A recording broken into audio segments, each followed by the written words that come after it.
It's time for Twit This Week in Tech. We've got a really big show. What happened to Flappy Bird? We've got a new CEO at Microsoft. Coincidence? I think not. And a goodbye to the Jade Rabbit. It's all coming up next on Twit. Netcasts you love. From people you trust. This is Twit. Bandwidth for This Week in Tech is provided by CacheFly at CacheFly.com.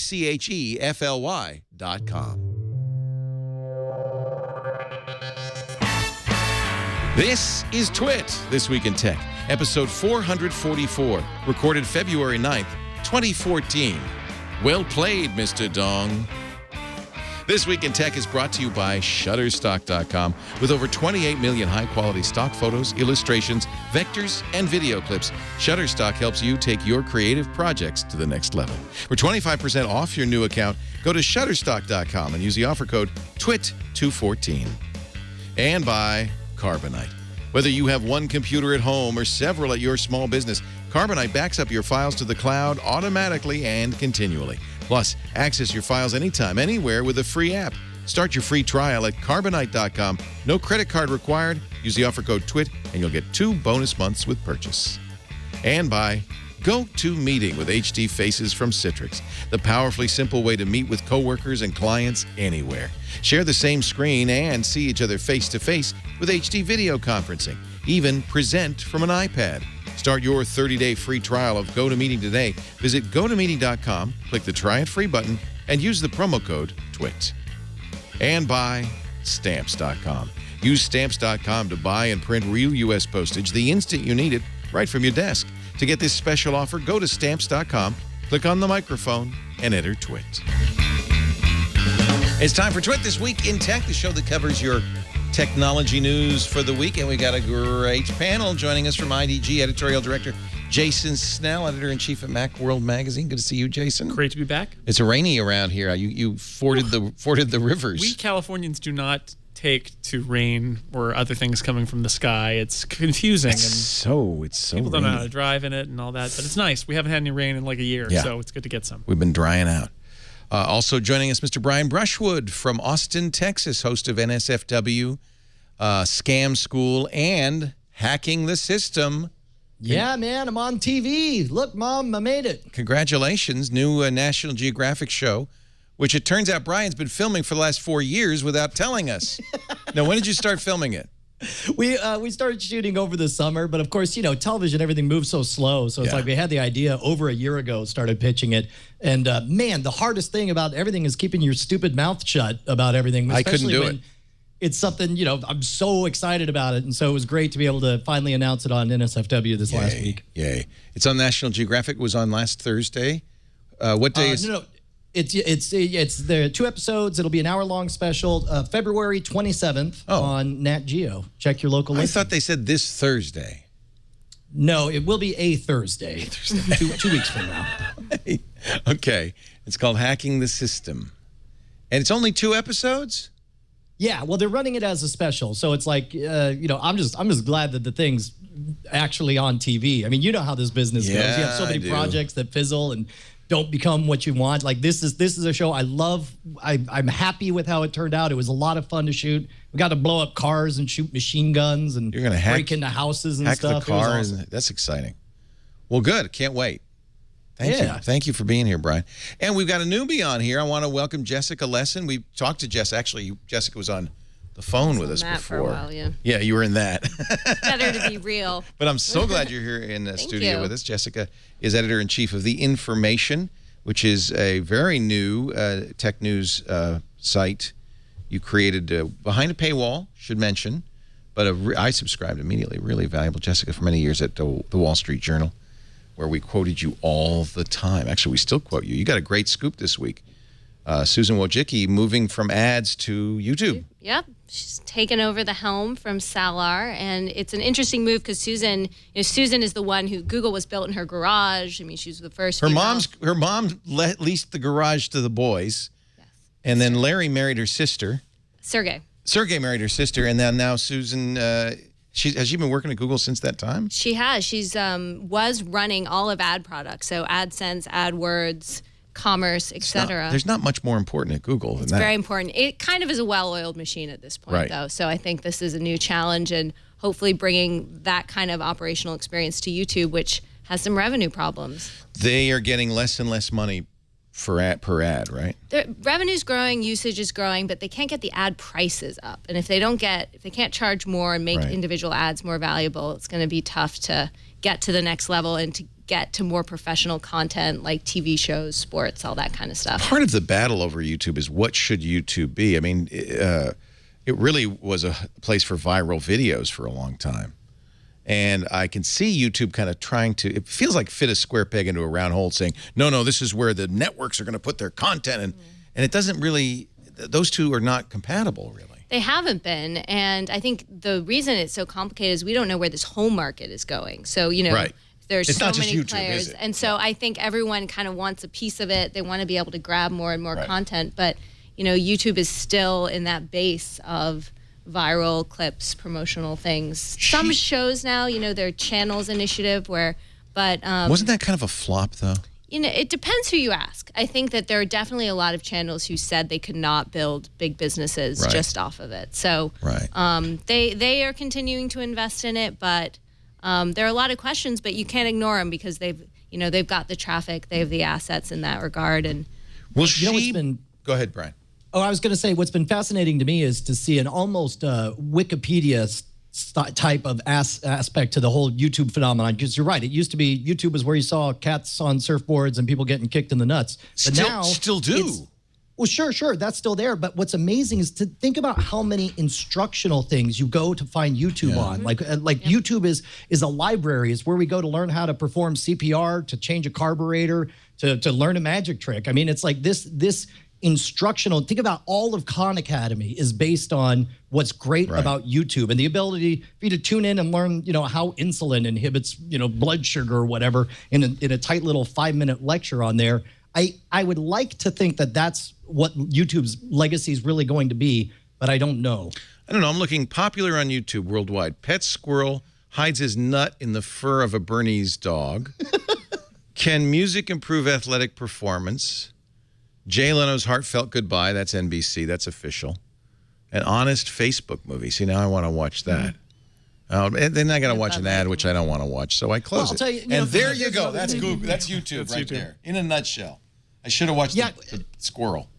The YouTube ad thing, that whole ability to skip ads and for them to now change ads to try to engage you in those first 4 seconds to get you just long enough to hang around and maybe watch the rest, because I don't know exactly how those rules work behind the scene, but essentially they only get paid if they watch the whole thing. However, they're getting paid for a targeted viewer who's obviously engaged enough to sit and on purpose choose to watch an ad, which you would think would be much more valuable than some, just throwing it at the wall during a Super Bowl and hoping something sticks.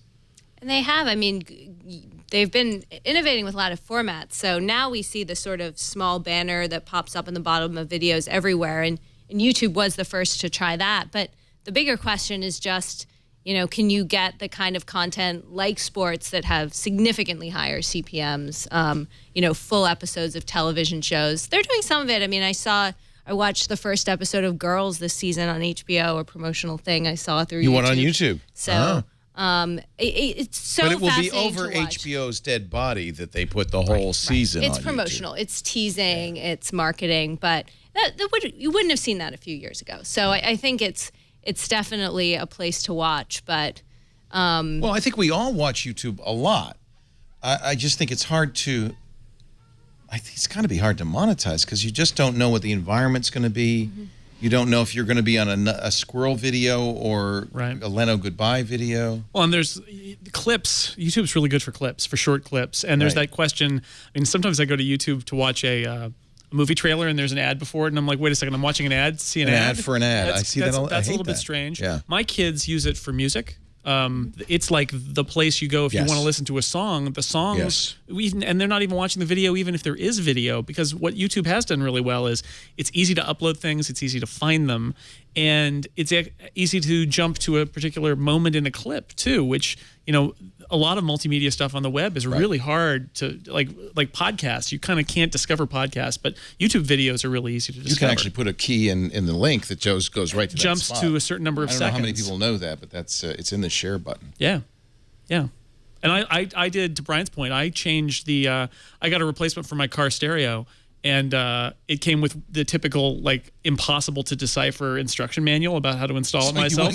And I searched on YouTube, and there was a dude out in the snow in Minnesota putting it in his car and freezing while he was doing it. And I followed the YouTube video. I got my laptop, put it in the car, and that's how I learned how to do it. But I think the paper. That's Google's problem, because I bet you the search you did was a Google search, not a YouTube search. Right, but of course and you they found a float the list of YouTube. instructions, and it's some blog, and what's embedded on the blog, but the YouTube video, he's getting free bandwidth for his video. And I guess they can show an ad there, but that's kind of the problem, isn't it? Right. It's a hard ad to target too. So in some ways it isn't. I mean, if there's a manufacturer for the part you're looking at, that could be a very highly valuable ad. And does YouTube sell those ads that way? Can they say? They can get pretty granular. I mean, they can get into the type of content, type of audience. I mean, that's the Google sort of engineering brains, right? So they're good at that. And that's what Susan Wojcicki is very good at. That's what she's been doing. And doing that at scale, and then getting all the partners to agree to that, to show that it's actually moving the needle for them. So and that's the biggest problem, is a lot of the advertisers, they want to buy the certain personality. They're like, we want to buy ads just on Ray William Johnson's show or whatever. And Google does not want that, because that leaves their entire long tail unmonetized. They're like, well, you say you want Ray William Johnson or whatever, but what you really mean is males 18 to 24 making this kind of stuff. And then we'll do that, and it'll include this buy over here. And that's what advertisers are not responding to. Now, meanwhile, it does seem like a noble goal for them to try to get to happen, because you just want it to hit that targeted audience. But it seems like the people holding the purse strings are not a big fan of this idea that they can't buy individual personalities or shows. Now, J.C. Calhoun in our chat room says, I'm talking from the advertiser's perspective, and I am. I mean, because there seems to be a disconnect between what we as users want from YouTube and what advertisers want from YouTube, and it doesn't seem like the users are particularly interested in making a platform that Google can monetize, and that's the challenge. YouTube, the community of YouTube users is very easy to piss off, and Google's done it many times before, and they don't want to do it again. And I think to another point that was brought up, I mean, even though it's unbelievable to us given how mature the web is, but video buyers are still largely TV buyers within agencies, and they're still thinking of buying along those along personalities and along shows and with the same kind of metrics as TV. And that's the challenge for YouTube and everyone else, for Facebook, for Hulu, to prove, no, guys, think about it our way, not your way. Isn't it amazing? Well, isn't that the weird part? Like inherently, you would think that online advertising, for whether it's Hulu or YouTube or whatever, you're able to do things that you could never do with traditional television ads. That's you can, the value. Number one, make sure it actually gets seen. You can know specifically who saw it and in what condition and whether they skip stuff ahead. You would think that all that would make online ads a premium that you would pay more than traditional advertising, but instead we see the opposite. We see these bargain basement prices. Meanwhile, here's a video on YouTube. NBC aired this video. All visitors to Sochi Olympics immediately hacked. By the way, this will guarantee that the show gets pulled from YouTube right away, so just want to watch this. We'll just talk constantly let's make noise. There you go. Tell us more, Let's Brian offer Williams. witty insights and parodies. NBC's international correspondent Richard Engel, working with a security expert from Trend Micro. Basically, go ahead and play the audio. And as Richard Engel found out upon his arrival there, it's not a matter of if, but when. Richard, good evening. So first of all, this whole thing was shot in Moscow, not Sochi. Good evening, just Brian. so you know. It is not just hacking. The State Department warns that travelers should have no expectation of privacy, even in their hotel rooms. Well, we know that because the guy in charge of Sochi said, no, they are hacking hotel rooms. We have cameras, and we see them turn on shower in the morning and leave on all day, which really kind of made me nervous, but that's another story. Especially exposed as soon as you try and communicate with anything. One of the first things visitors to Russia will do is log on. Hackers here log on to, wait a minute. Log on to what? Okay, go ahead. So we decided to find out how dangerous that can be. Kyle. Hey. Welcome to Moscow. Yeah, thank you. With the help of Kyle Wilhoit, a top American computer security expert. So they had 3 computers, each of which they pulled out of the box. Without updates, they put them online. And then they went to websites, the same exact websites you could go to from right here. 2 brand new computers. Has nothing to do with Moscow.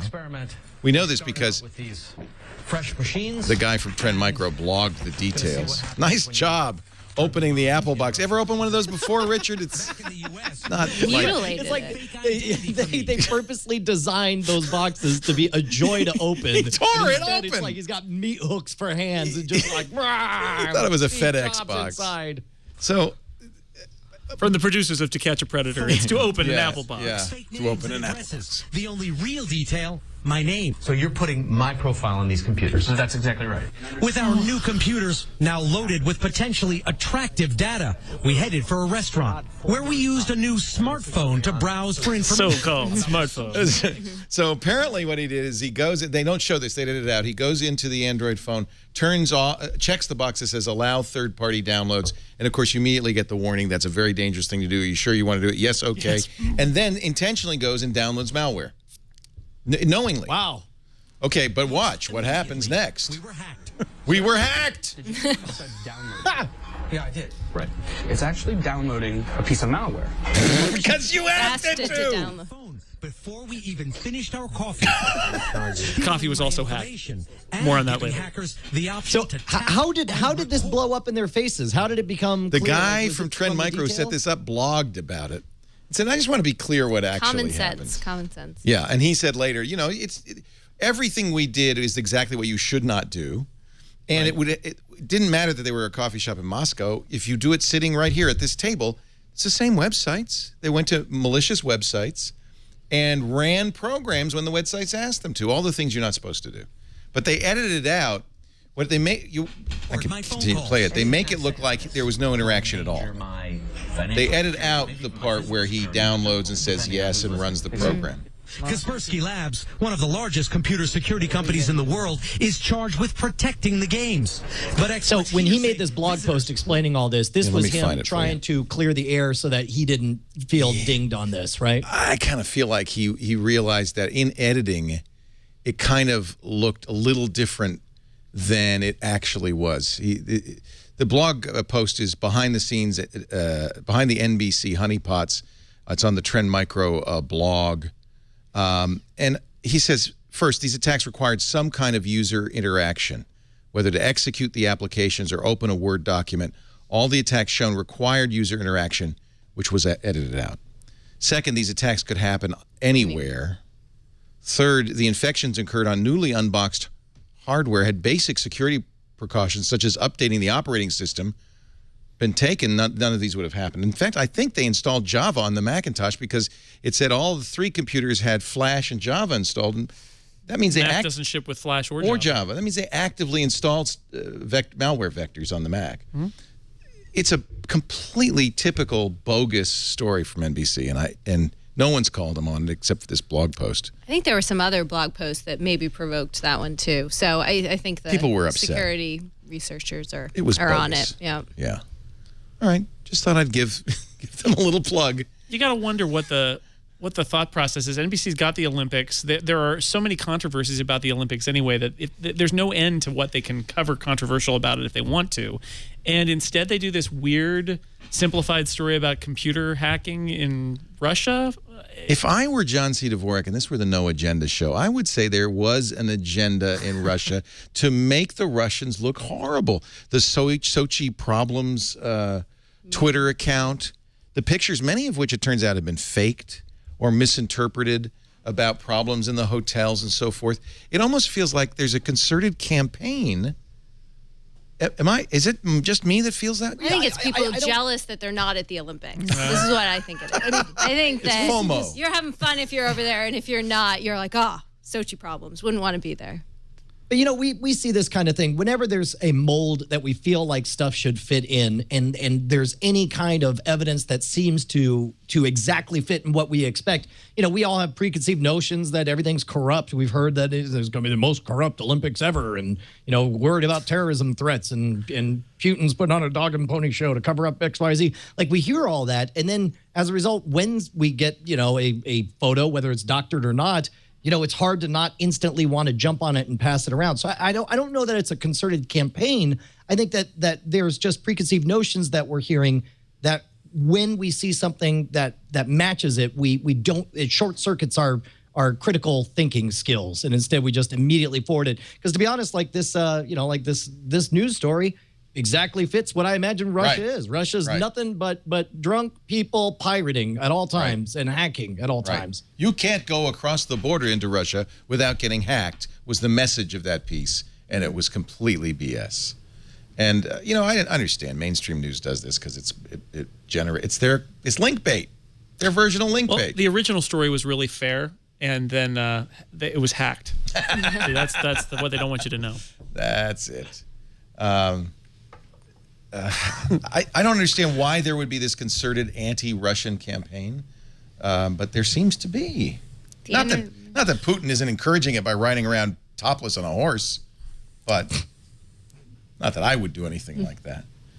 We're going to take a break and come back in just a moment. Our show today brought to you by the way, great panel, Shutterstock.com.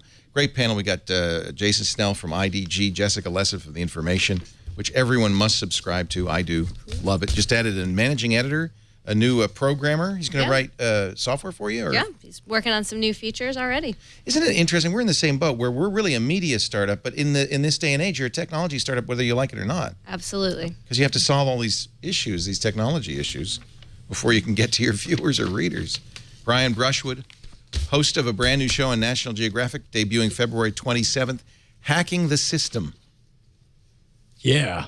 Stealing your stuff and blowing up your cars. Yeah. And cheating your salesman. Really? Yeah, that's what we did. We did a segment talking about psychological hacks that used car salesmen use. It's only fair because they always do that. Oh, I got to go talk to the manager about this. I don't know if we can give you this deal. That's exactly. We talk about the appeal to authority, and we talk about how you can use the exact same trick on them by saying, like, well, it's not really up to me, it's up to the wife. And so then you just call, and then, you know. I'm sorry, I can't give you a decision today. I have to talk to the manager, my wife. Yeah. Our show brought to you by Shutterstock.com. They have the perfect image or video for your next creative project.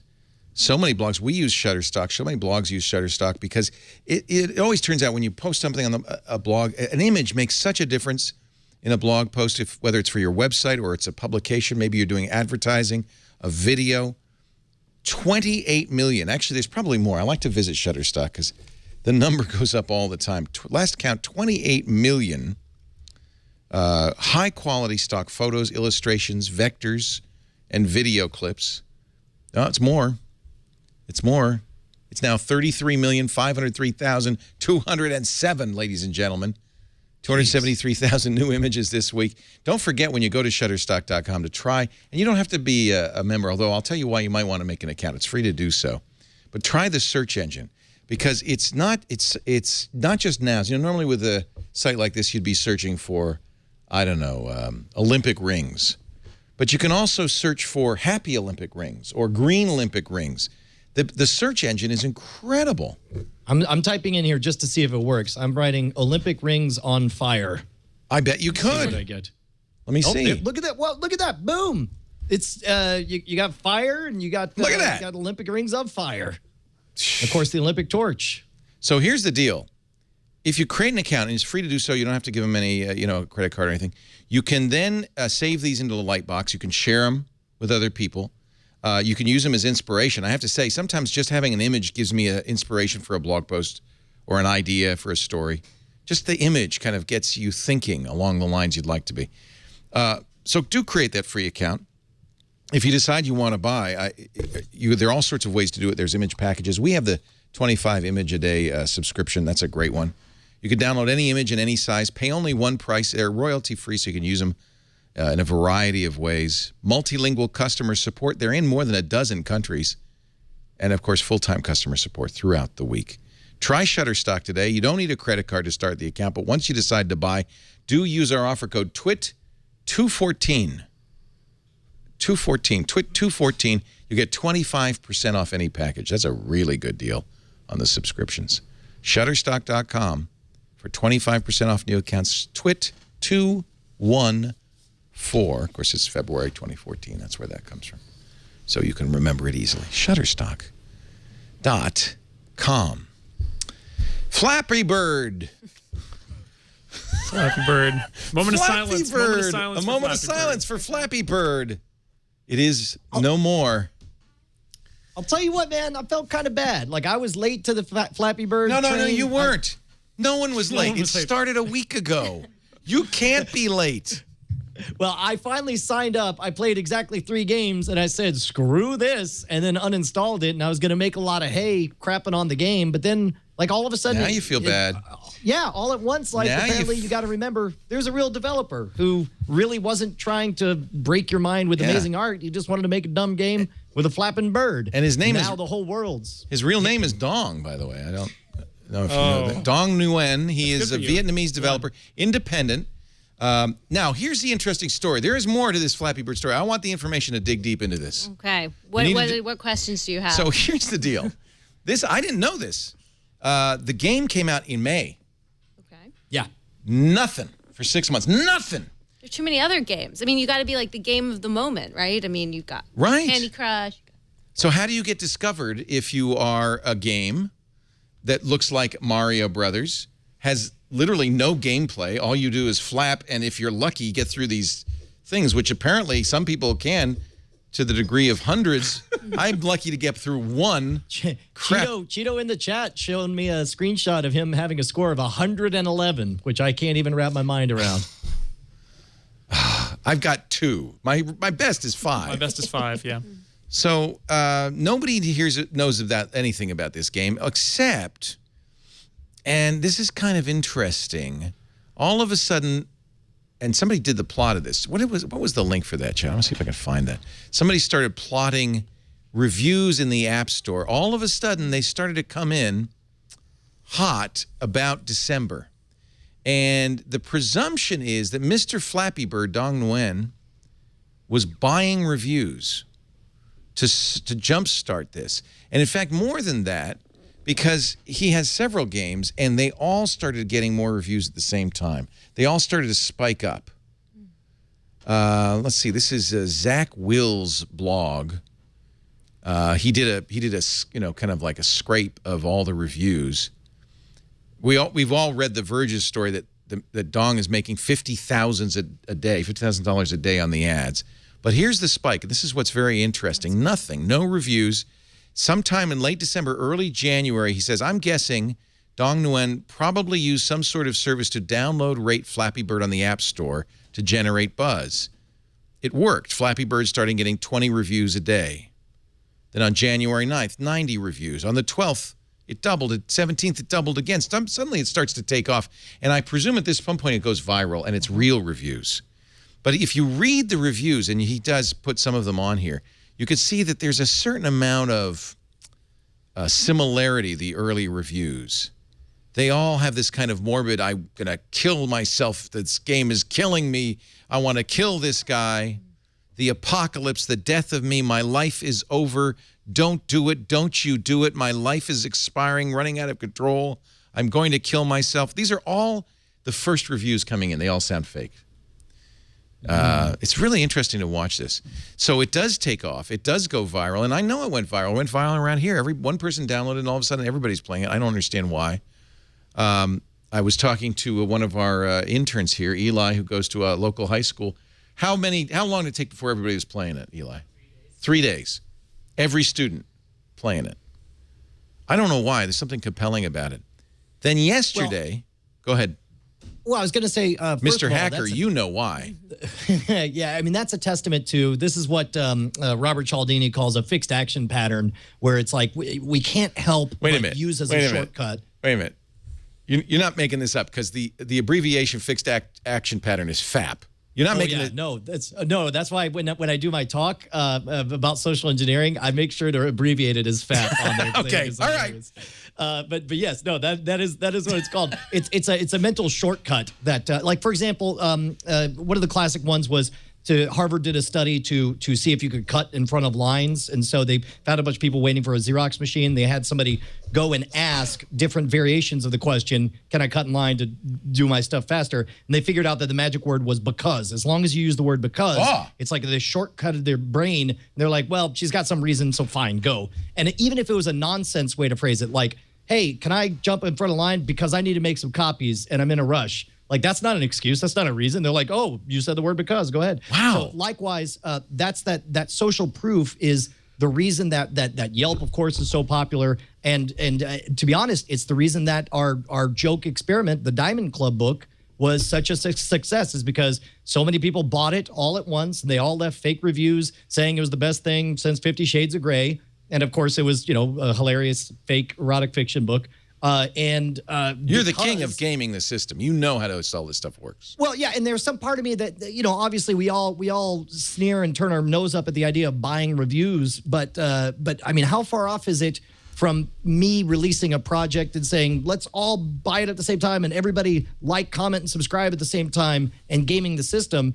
I guess the only benefit to when we do it with NSFW is that we're transparent about it and we make it clear that this is a game that we're playing, whereas it does feel smarmy and underhanded if it's a pay for service. And Apple's been really trying to crack down on that. And I don't know, it's some secret system of how they do it, but I mean, bots that download apps and they're pretty much, are policing those as they left should. And right. And so I am sure that they have checks looking for spikes in reviews and suspicious reviews and are also monitor that closely. So if they did go ahead and do that, which seems, I guess, very plausible, they would have had a lot of systems to circumvent. And I bet a lot of things get caught, and maybe this one didn't. What's weird is nobody denies the fact that it became viral. I mean, legitimately viral, right? I mean, it did take off.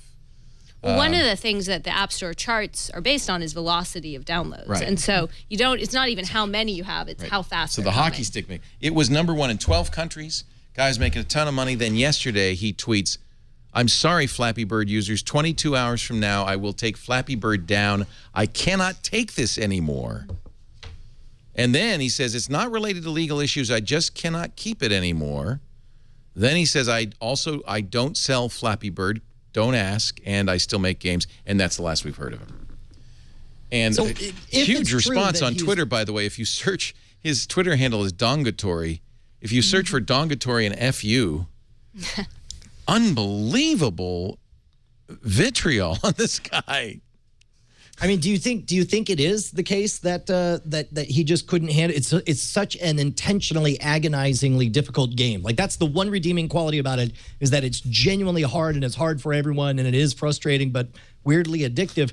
Do you think he just hated the personal hate that he was getting from everyone? I'm telling you, I don't want to show this on screen because it's so profane, but if you care to do the search, I'm going right now. Yeah, that's not good. So this is it. This is the fire hose of the internet being turned on somebody who didn't really expect it. I think he was hoping he would make some money from his game, and success breeds success until you're all the way at the top there. But then he got the criticism that, it was like this other game, and that he was just a hack who took stuff off a shelf and all that, and he became the focus of something. And I think this guy was not interested. He was very happy playing at the edges of this culture and make a little money on the side on a little game with some ads. $50,000 a day. I think something's suspicious. I don't think you don't just say, sorry guys. It's not like this is that hard to maintain.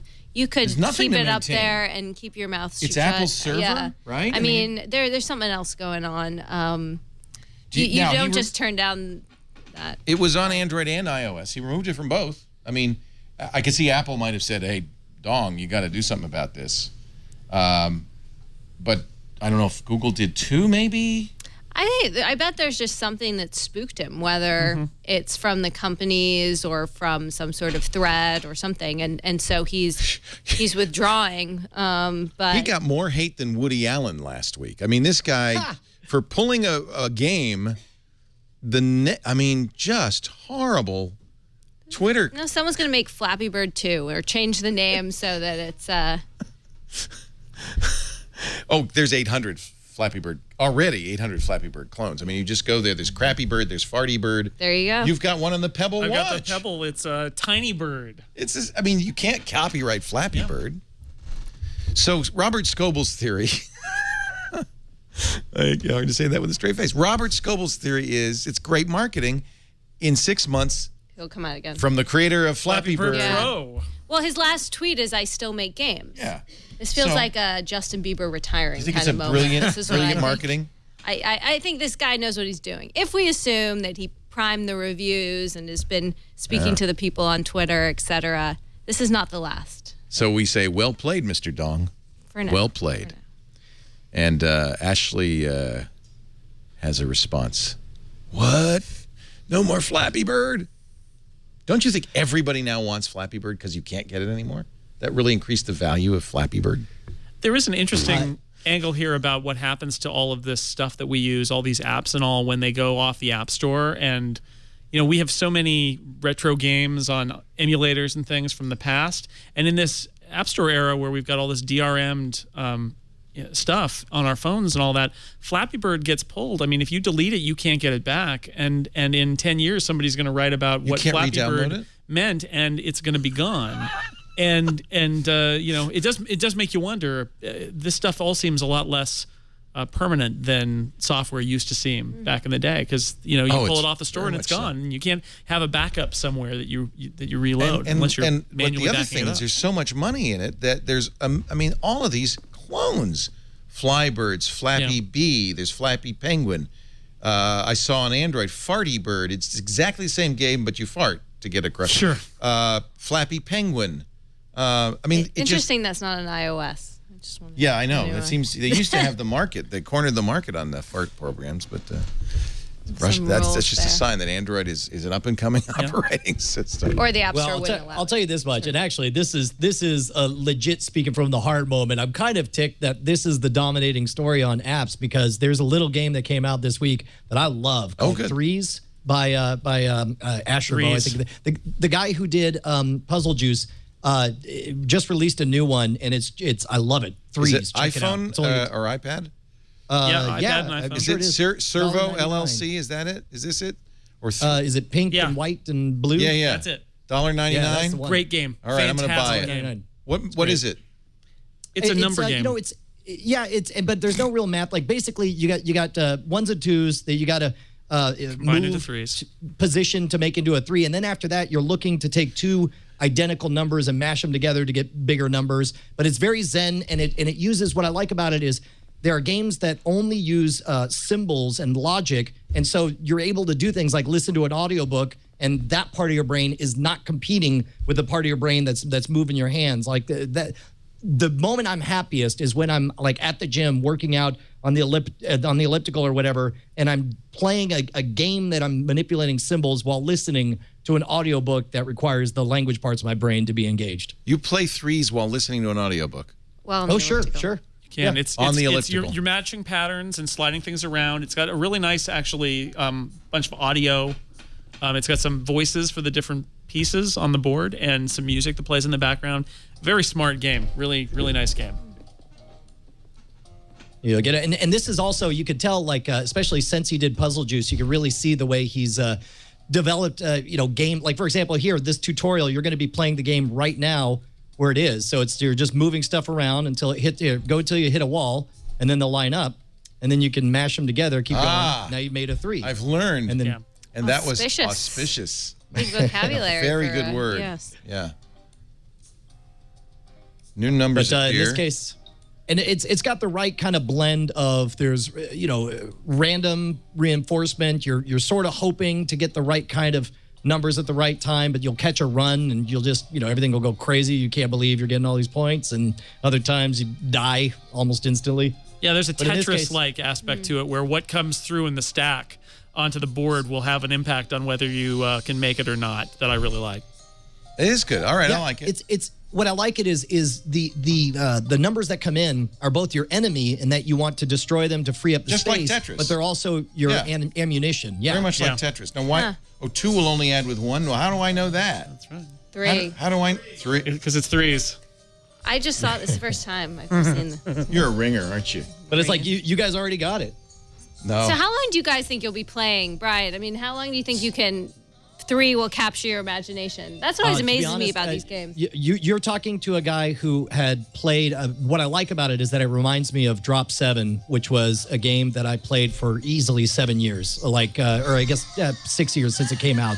And it's just one of those things where you just become obsessed with it. And it's something I could do that doesn't, like I say, it doesn't require the language part of the brain. Everybody in our audience is now downloading threes. I can't believe it. Brought to you by... Three. I just gave you all crack. By the way, Enjoy. this is another thing that is, and I'm sure you've observed this, Brian, these rewards, even if it's not coins coming from a slot machine, these little rewards are what keep you going, and timing them in a game is so important. Is this a social game? Can you play against people? Nope. It's a game. I'll tell you, I became very. It's the first time I've ever cared about Game Center because I could compare my score to my old assistant John Tilton lives on the other side of the country now, but I won't call him until my score is higher than his, so that I can be all like, hey, what's up? I'm sorry, I'm busy playing threes. Yeah, okay. the high score element is definitely where the social interaction is. But your own high score too, right? I mean, you're trying to beat yourself, I guess. Yeah, and actually it does a very good job of that. It keeps a record of all the games you've played sorted by highest score, so you can look back easily. Every time you finish a game, you can see where your current game ranked versus your very best games that you played, which is also really smart. What's cool too is like you know that what your goal is. Of course, you want to stay alive, but it's in this case you're out of moves, and that's the danger you get is as you do better, you hit this point where very quickly you start to realize you're in trouble, and you shift the way you play from being all about getting the points, and instead you're all about clearing out space so you can stay alive. Yeah. So good news. That Tetris aspect. We have a replacement for Flappy Birds. It's just I'd be okay with that. That easy. Right, and the threes will get knocked off just like Letterpress got knocked off. But I still play Letterpress. It's a great game too. So yeah, I This think threes reminds is me going to of be like Letterpress a that, little where bit, it's beautiful and it's got some classic. There does seem to be that hockey stick up and down. I'm thinking of OMG Pop's Draw Something, which was very viral, but also died very quickly as well. Interesting. Man, you want to talk about the sale of the decade, man? Pop, timing, selling. It was amazing. To Zynga, right? Yeah. For how much? How much does Zynga? Hundreds of millions, right? Yeah. It was ridiculous. Let me see if I can find the actual figures here. So this is a kind of running against the trend because threes does not have in-app purchases, right? Right. It's $2. Just $2. Yep. So OMG Pop sold for $210 million based on the success of that one game of Draw Something. Less than a year later, the entire studio closed. See, that's what the creator of Flappy Birds is missing out on. Right. He should have, if he could have held out. Wait another week and somebody will buy you for $200 million. That's why there's fishiness. Yeah, there's fishiness. Yeah. See? Technical. She's got a nose for news. Here's the thing. Like, I don't care how many hate tweets that you're getting.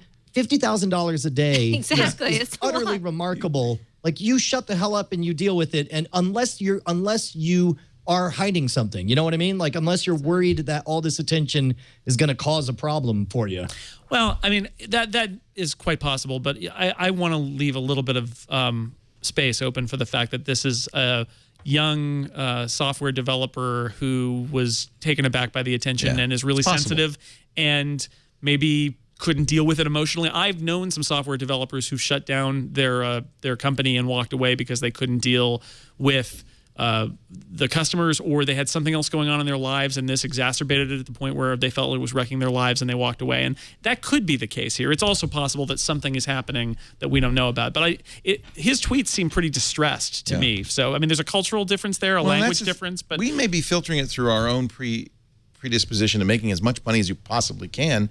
If he was making $50,000 a day for a month, he's got $1.5 million in the bank. He may never have to work again. He might have just said, this is fine. See ya. Well, and plus also when you're that young and you have a hit, you have a tendency to believe like, oh, well, then I could just make hits whenever I feel like. Right. And I could see making that kind of rash decision.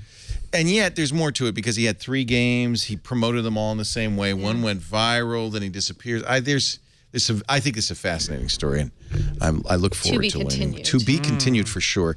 Flappy Birds 2 Electric Boogaloo will be out in a couple of months, I believe. Microsoft. I buried the lead. We have a new CEO at Microsoft. Comes right after Flappy Bird. Right. I started with Our Flappy priorities Birds. here. And, okay, we're going to get to that in a second. Holy cow. I'm looking down the rundown. Oh, yeah, Satya Nadella. Already we're bored with him, and he's only been in power for 4 days. Poor guys. Did he make Flappy Bird? Then I don't care. Scooped by Flappy Birds.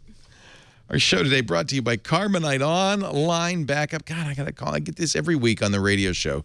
Because radio show normal people listen to. Guy calls up, says, yeah, my screen doesn't work anymore. 3 of my keys on my HP laptop don't work anymore. But all of my photos are on that hard drive. What do I do? He said, is it time to get Carbonite? I said, it's time to get Carbonite. Dude, he said, well, I do have an external hard drive, and I press the button, and it backs up every night, but I get up in the morning, and it says 0%. Is that a bad sign? I said, yes, you don't have a backup, and your computer is dying.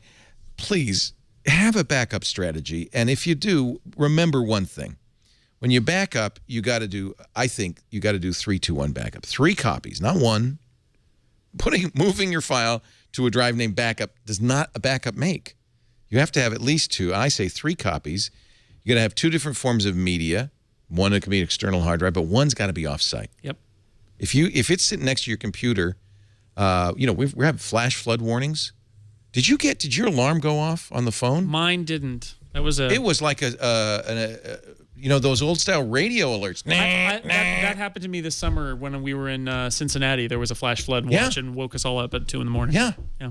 So we'll talk about that. I was on an airplane just about to take off, and there was an Amber Alert that got pushed, and the entire plane all at once just went. That's what happened in this studio. All of our phones went off. Yeah. All of a sudden, I was on the air. In any event, that's the flash floods. You can lose your data. You can lose your data. If it's next to your computer, they will both burn in a fire or get flooded, and it doesn't matter. You got to be off-site. So a good backup strategy would be, let's just now do a little thinking, automatic, so you don't have to remember it, continuous, so you change a file, it's backed up, off-site, to the cloud maybe, and that's what Carbonite does. And it does it very affordably, less than $5 a month for everything on your computer, and it doesn't matter how much you have. They don't meter the storage. $59.99 a year for everything on a Mac or a PC. They have, if you go to Carbonite.com, they've got plans for small businesses, external drives, always one low flat yearly rate.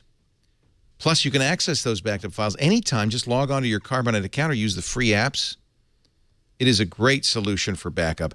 And probably there are people people who watch this show are certainly smart enough to have good backup solutions, but there are probably people who who don't. Your mom, your dad, your sister, your brother, the teacher, the pastor. Help them. Show them Carbonite. Carbonite.com. Do tell them to use the offer code TWIT because they'll get 2 free bonus months when they buy. 2 weeks to try it. No credit card needed, just the word TWIT. 2 bonus months when you decide to buy. Carbonite.com. So, Satya Nadella.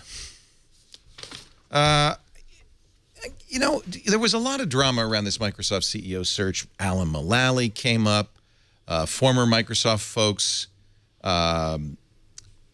couple of guys in Microsoft beside Nadella, Tony Bates, the Skype CEO, was brought in during the acquisition. Stephen Elop brought in when the Nokia acquisition closed. But I think everybody looked at Satya Nadella and thought, this is the guy who's been in Microsoft 22 years, the obvious choice, not the inspiring choice. They had a tough choice, though. I mean, I think what it came down to is the fact that this is a tough job running Microsoft right now. Almost it's really perhaps more undoable. than one job. And so I think the most interesting thing about the announcement was the return of Bill Gates as a technical advisor, spending a third of his time now back at Microsoft. And we don't know what that will be, and I'm sure for a while they will downplay it. But, he changed his position on the board so that he could officially step in, spend a third of his time. And I think that's a recognition that Microsoft is somewhat ungovernable. Your old newspaper, The Journal, said that over and over again. They said nobody wants this job because A, it's too tough, and B, nobody wants to work for a board run by Bill Gates and Steve Ballmer, who also... Nadella also got a seat. So all three CEOs on the board. John Thompson takes the chair position. Which makes a lot of sense. Former IBM executive. He led this search. The rest of the board really are kind of non-entities. They almost feel like rubber stamp board members, frankly. So it's really the thought was, and the journal said this over and over again, nobody wants this job because they don't want to have these guys breathing down their necks. Yeah, I think it's also, I mean, we don't really know. So, we know that Al-Malali sort of took himself out in some ways, according to himself. I mean, it's very hard to get a handle on how many actual candidates they were. I've seen the 100. Erickson guy took his name out. Yeah, they said 100. They said 100. They said 100. I'm sure there was a lot of outreach, but at the end of the day, I think it was fairly obvious it was going to be Satya, in part because you've got to have someone who understands Microsoft in its current form. My money was on him all along. But they did have this perception that there's no vision. This is just going to be kind of a vanilla choice. And I think moving Bill Gates into the, quote, visionary role probably is a response to that. It also solves one problem, because if Bill's not the chairman of the board, maybe he's not so overpowering. Maybe he's there as That an was my advisor. question. Is this getting Bill Gates more involved to get him more involved, or is it getting him to not be the chairman so that if Nadella needs to make some tough decisions about going in a different direction from Bill Gates and Steve Ballmer, is he going to be able to do that, or is Bill Gates going to be there over his shoulder 3 days? It doesn't matter what chair he's sitting in the boardroom. He's still in the boardroom, and now he's at the company more often. And I think that if you read the sort of anonymous quotes being bandied around from insiders, it's all about what is that relationship going to be like? Is he going to have an office? So I think that what's interesting now is to see, what the strategy is going forward. If they decide to sell off some stuff, which has been talked about, if the sort of Ballmer, Nokia mobility push is going to be the sort of driving vision in the same way, what that deal is going to look like. And it'll be interesting. I mean, I think that everyone in tech wants to see some sort of decisive action, sort of moving in different ways, not just the same old, but the company's making money. It's doing fairly well. Same old might be sort of what we see too. So what consumers want is very different from what the stock market wants. Is very different from what Microsoft employees and executives want. There are a lot of constituencies here to deal with. I just want to know if this is going to be the return of Bill Gates is the devil talk. Because you remember, like, late 90s, everyone knew that Bill Gates was the devil. And then he spent a decade curing malaria. And then they're like, oh, I guess he's all right. He's all right now. Now that he's back. And we had this conversation on Windows Weekly, of course, on Wednesday with Paul Thurrott and Mary Jo Foley. And one of the points they brought up is Bill hasn't really been involved in Microsoft in quite some time. He's spent all his energy on saving the world. And what is Bill going to say? I don't think the ribbon on the toolbar is quite right. You want to move that a little left? Or is he going to say, maybe tablets aren't the thing? I mean, it's going to be much higher level advice. Seems so. Yeah, it's not like he's getting hands-on with the code or making... My suspicion is what Gates is going to be doing is he's there to back up Satya. Satya's faced against, it's really weird to have a board with all 3 CEOs of a company on the board. Satya's going to... He, in his inaugural address, Satya said, it's software. He said software again and again and again. He said, no, Microsoft's new slogan or new tagline is devices and services. We're a devices and services company. But he said again and again, but it's the software that runs on the devices and services that really matters. So what I think Bill's job is to go, yeah, Satya's right. He's there so that Satya could go to the board and have a guy in his corner. That's very feasible to me. You got to wonder, the CEO of Microsoft should not need backup. This is an unusual position, though. So it is an unusual position. Yeah. And I think it could work quite well. I was sort of chuckling. Microsoft sort of did the dog and pony show of PR for this. So on the web, there's who is Satya Nadella and the video of him walking down the hall with the interviews. So it's a huge company and it's a huge role, but I did chuckle at the sort of branding campaign around it, but I'm really watching to see if there's any deals done. If Satya Nadella thinks that Microsoft is never really going to have a market share presence for Windows Phone and for tablets that are running Windows, does he as pull a a tablet, plug? Does he have the ability to say, guys, we need to focus on the cloud. We're doing great in the cloud. We've still got the base Windows business. That's a great business. They can talk about Xbox. That's where Nadella comes from, by the way, is Azure and business and enterprise. Right, which are doing great. I'm not sure anybody at Microsoft really wants to turn Microsoft into IBM. But that's my question is does he have the latitude to say, guys, this phone stuff and the tablet stuff still, it's going to be iOS and Android. It's not going to be us. So let's focus on being the back end services for all of those apps and not worry about this. Or is there just too much pride invested in that for Microsoft? I think it's hard. It is hard to get out of the mobile phone business right now. I mean, it is hard to just give that up. And I mean, they've tried and are trying again, and there's not a ton of movement. But I think it's hard to give that up. And, Azure, they are not the back end for the mobile phone business. They're the back end for the legacy PC business. Right. And so, I think that it's hard to see them giving that up. But, Xbox, what do you do with that? And does that belong somewhere else?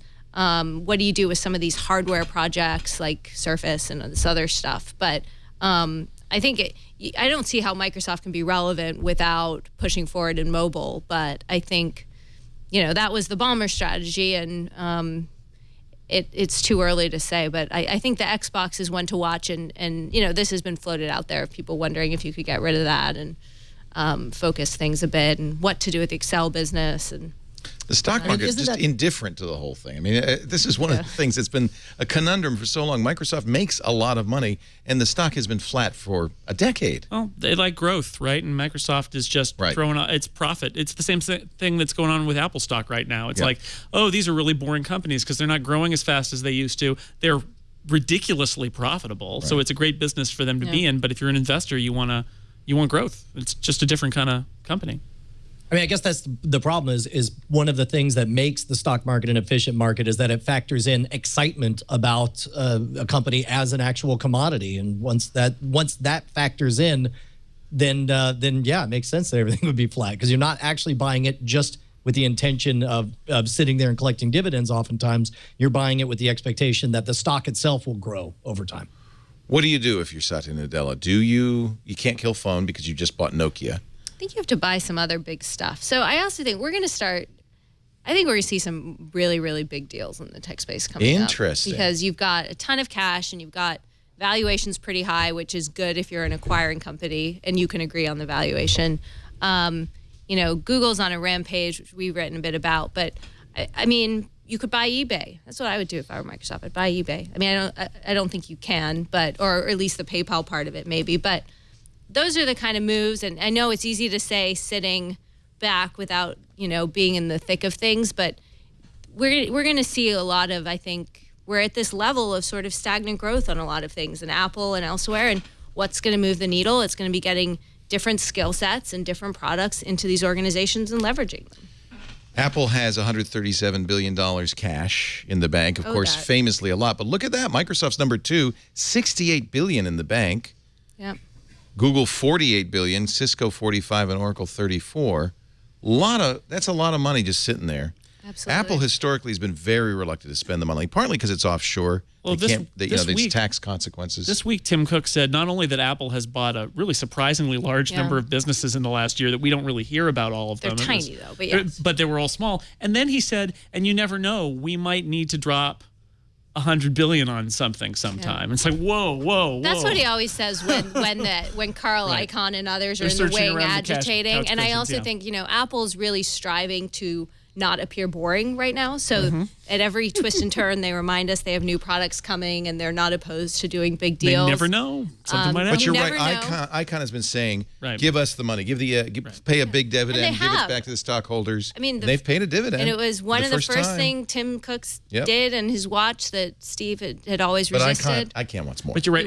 It's hard to imagine Apple integrating a company that large into their culture anyway. This could be Tim Cook just saying, oh, no, Carl. I gotta save it for a rainy day. You never know. That's my mad money. And I think they do look constantly. And I would imagine that they've looked at all sorts of crazy things we'd be shocked at. But I think that it's very different from looking and pulling the trigger. But I'm bracing myself for a very big, some mega deal making. Interesting. I do think that Microsoft, and not just for our benefit because it would be fun to talk about, but I do think Microsoft needs to focus and needs to change some of its business. It is trying to be so many different things, and I think sometimes at the disservice to its products. I think Windows Phone is a better product than maybe it has been treated as by them. I think right down to the name being just we got everything Windows everywhere. Maybe was a liability for that product. Isn't that one of Microsoft's greatest sins of all time is insisting on putting their stupid name on everything? Like, from a branding perspective, you want a name to mean something, and Microsoft can't mean high-end enterprise solution and also a kick-ass video game console. Right. Yet they insist on putting that on there. Really? Can it? I mean, Xbox omni-consumer seems like such a products. great wedge for Microsoft in the living room. Right, but if they were naming that product today, they would call it Windows Game. Which would be a mistake, obviously. You know, and I don't understand why can't they just own? Why does Xbox have to be branded underneath the Microsoft mega logo? Why can't Xbox be its own company? Do you think it hurts? happens to It hurts own? Xbox because it is. I think it hurts Microsoft's brand. I think it hurts both of them. I think I don't like Microsoft in my game console, and I don't want game console in my Microsoft. Microsoft means enterprise solutions, and they should have embraced that. I think that's OS or one thing that's true, that Microsoft doesn't want to go the IBM route and become the enterprise solutions, services company. The devices is equal to services in Microsoft's new way of looking at things. That's why they do Surface, which is the first ever computer made by Microsoft. They do tablets, and they do Xbox. Those are the devices. And they what bought other devices Nokia. and phones? Well, I mean, that's a third of their device portfolio. By the way, I didn't realize this, but Apple in the last couple of weeks did repurchase $14 billion in shares. They did spend some of that cash because of their poor stock showing after showing an incredible record profit. Okay, it's all confusing to me. Tim Cook spoke to the Wall Street Journal, and boy, I tell you, Apple's really good at getting the press, because he said, among other things, we have some very exciting new categories, and the world goes crazy. Yeah, alert! Apple has new products coming in the future. Shocking. He says, there will be new categories we're not ready to talk about. Hasn't he said this like every year for the last 3 years? I think he said this at All Things D last year, last spring. I mean, he's been saying this some for a while now. really great stuff. And he said anyone reasonable would consider what Apple is working on as new categories. Now, I want to tell you, on secret, I saw that Apple's working on a living room device with a transparent remote. Scoop well, for it you, must Jessica. be true Scoop on for Secret, you. as we know this week. I mean, the number of journalists who's wasted time chasing rumors on Secret. I was actually going to put a few fake ones out there to ruin the competition a little bit. But I'm glad you're not in my address book. I didn't. But it's, well, first of all, we know Apple's been working on a living room device and television device and all that. Now, I do think the watch is getting close. And I mean, I think this is what the drumbeat seems to be mounting. Now, by the way, there's no one better than Jessica Lessin at covering Apple. You historically, the Wall Street Journal always had the best scoops. And you too, Jason. I'm not slating you. I'm not in the scoop news business. Different You're parts of absolutely them right. are- Yeah. But Jessica's real. So what if both of you, between the two of you, heard about the iWatch? We're seeing now stories come out about all the hires Apple has made in health, in fitness, in fashion over the last year. It really feels like maybe that's what Tim's talking about. It feels like it's coming to an head. This year? I think so, yeah. So actually, the reporter who's been way ahead on the watch is Mark Gurman of 9 to 5 Very Mac, good. and we should give him credit for Yep. that. And so what he and others, New York Times has also been very good on this, are saying is to expect the device this year, expect it to be very fitness heavy, and not just how many steps did I take, but different oxygen readings and blood, and I think trying to really move the needle on some of that stuff. Now, it's not clear how much of that would be in version 1 versus sort of a future roadmap, but I think it's very safe to expect something this year with a very heavy health and fitness focus. Yeah, Look at that list. Every time Kevin Lynch, he was well. Actually, he doesn't count because he was at Adobe. That was a little... Let's take him off the list. Sorry, Jay Blahnik, though, is huge. Fitness, very well-known fitness guru, was at Nike, worked on the Fuel Band there. Ron Raymond Tim from Cook's Philips. on the board at Nike, which you have to remember too. So Blahnik is, no, Tim well, Cook? Cook is on the Nike board. Yeah. So he's been in a lot of Fuel Band discussions. He wears one. over these. He does wear one. Yeah. Yeah, I think that sets the context for that device too. Is the Fuel Band is what they're thinking of, not the Pebble, not the Galaxy Gear. Wouldn't Tim Cook have to leave the board of Nike if they release something? That's a good question. We'll have to. It's like Eric Schmidt I think being we'll on the find Apple out board. later when all these reporters ask. He will have been telling us he's recused himself for meetings over the past 6 months or something like that. But it's or it'll have Nike Fuel technology in it or something. Yeah. And Well, that's a possibility too, right? Yeah. Roy Raymond, who is a scientist from Philips, who was an expert in non-pharmaceutical methods for improving sleep quality. including miniature sensors. Paul Deneuve, former CEO of Yves Saint Laurent, little fashion in there. Of course, Angela Ahrendts, who was from Burberry, CEO of Burberry, who came in to run Apple Retail. That was a very interesting move. A step down, it looked like, for her. She'd been a CEO. Yeah, It's an interesting move. It's a different move. I think that's less about the watch, too. Although Burberry has made a huge push into watches, actually. And she led the change from Burberry being kind of a stuffy old English brand to being a little bit hipper. She also reined in all the licensing deals that they had done. So she is a very, sort of... That was the problem with Burberry, was that they were licensing it to everything and they were becoming associated with... I think that's a Burberry trailer pattern trash, on your Brian Brushwood logo right behind you, as a matter of fact. It might be. Yeah, no, that she was the reaction to that licensing strategy. I don't think she's at Apple yet, though. They actually there's a transition period. This spring, she's coming down. Yeah, and but get ready for plaid everywhere. Ben Schaefer, director of Nike's Innovation Kitchen. Ewan Block, director of engineering at C8 Metasensor. They're the ones where I think you swallow. Is that the one where you swallow a non-invasive ways to measure glucose levels and other vital signs? No, that's the thing that it's like a camera that looks inside your skin with a special light and finds your blood glucose and things like that. Yeah, that's a Vital Connect, I guess. One thing I wonder, I mean, this all sounds so wonky, too. I mean, I think the thing to remember is that Apple stayed on the sidelines of this space until it has something it thinks can be mass market, right? Right. And I'm, happy to use all this stuff, but I don't think that the vast, this is not a mass market. No one's going to be tracking stuff like that. So I think it's interesting because the device is obviously going to have to do a lot more than this kind of stuff. And I also really wonder if we're yet at the point when this is sort of the direction of the selling points to go sort of mass market. And the iPhone, when it first came out, wasn't mass market, but I think, the reason we've seen all these other devices from Samsung and Pebble and Nike and Jawbone and not from Apple is because I think they've been waiting to do something that feels very different. Something that 50 million people will buy and not 1 million. They can't do another Fitbit. But, it's not. That's exactly right. Although Apple always is about hardware and software working together. And I think about these sensors, and you're absolutely right. The quantified self movement is only, this tiny little fraction. But if you can take an app, and if you can take that coprocessor that they've got on the new iPhone and iPad models, and you can take all this data, and then the software does something interesting with it, whether it's some way to tell you it's time to wake up in the morning, whether it is something about your diet or about your exercise. If they can crack that, it could be really interesting, and that would be something that a regular person might want. It's like, that is exactly the kind of thing that I could see Apple having the ambition to do, because they're in a great position. They're sitting on a mountain of cash. If I'm Apple, I'm not thinking in terms of what's a gizmo we think people know that they want.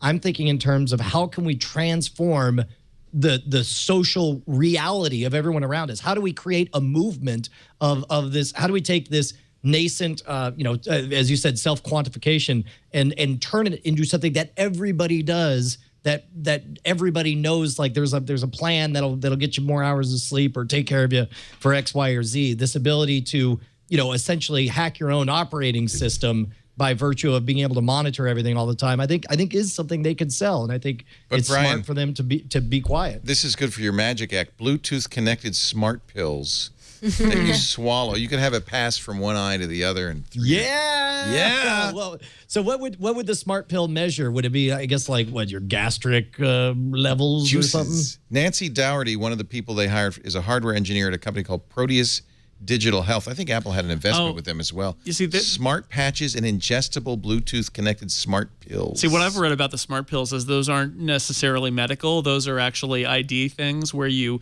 take your smart pill at the beginning of the day and then you don't need a key card. That's good. I'm not kidding. That it unlocks your devices and stuff. What Proteus does a bit. So Proteus is more tracking if you've taken your meds and then also how your body reacts to them. So there's a lot. But one of the things I think is important to think about it's a great point of, Apple wanting to create a movement or a product and a system and an ecosystem that really is mass.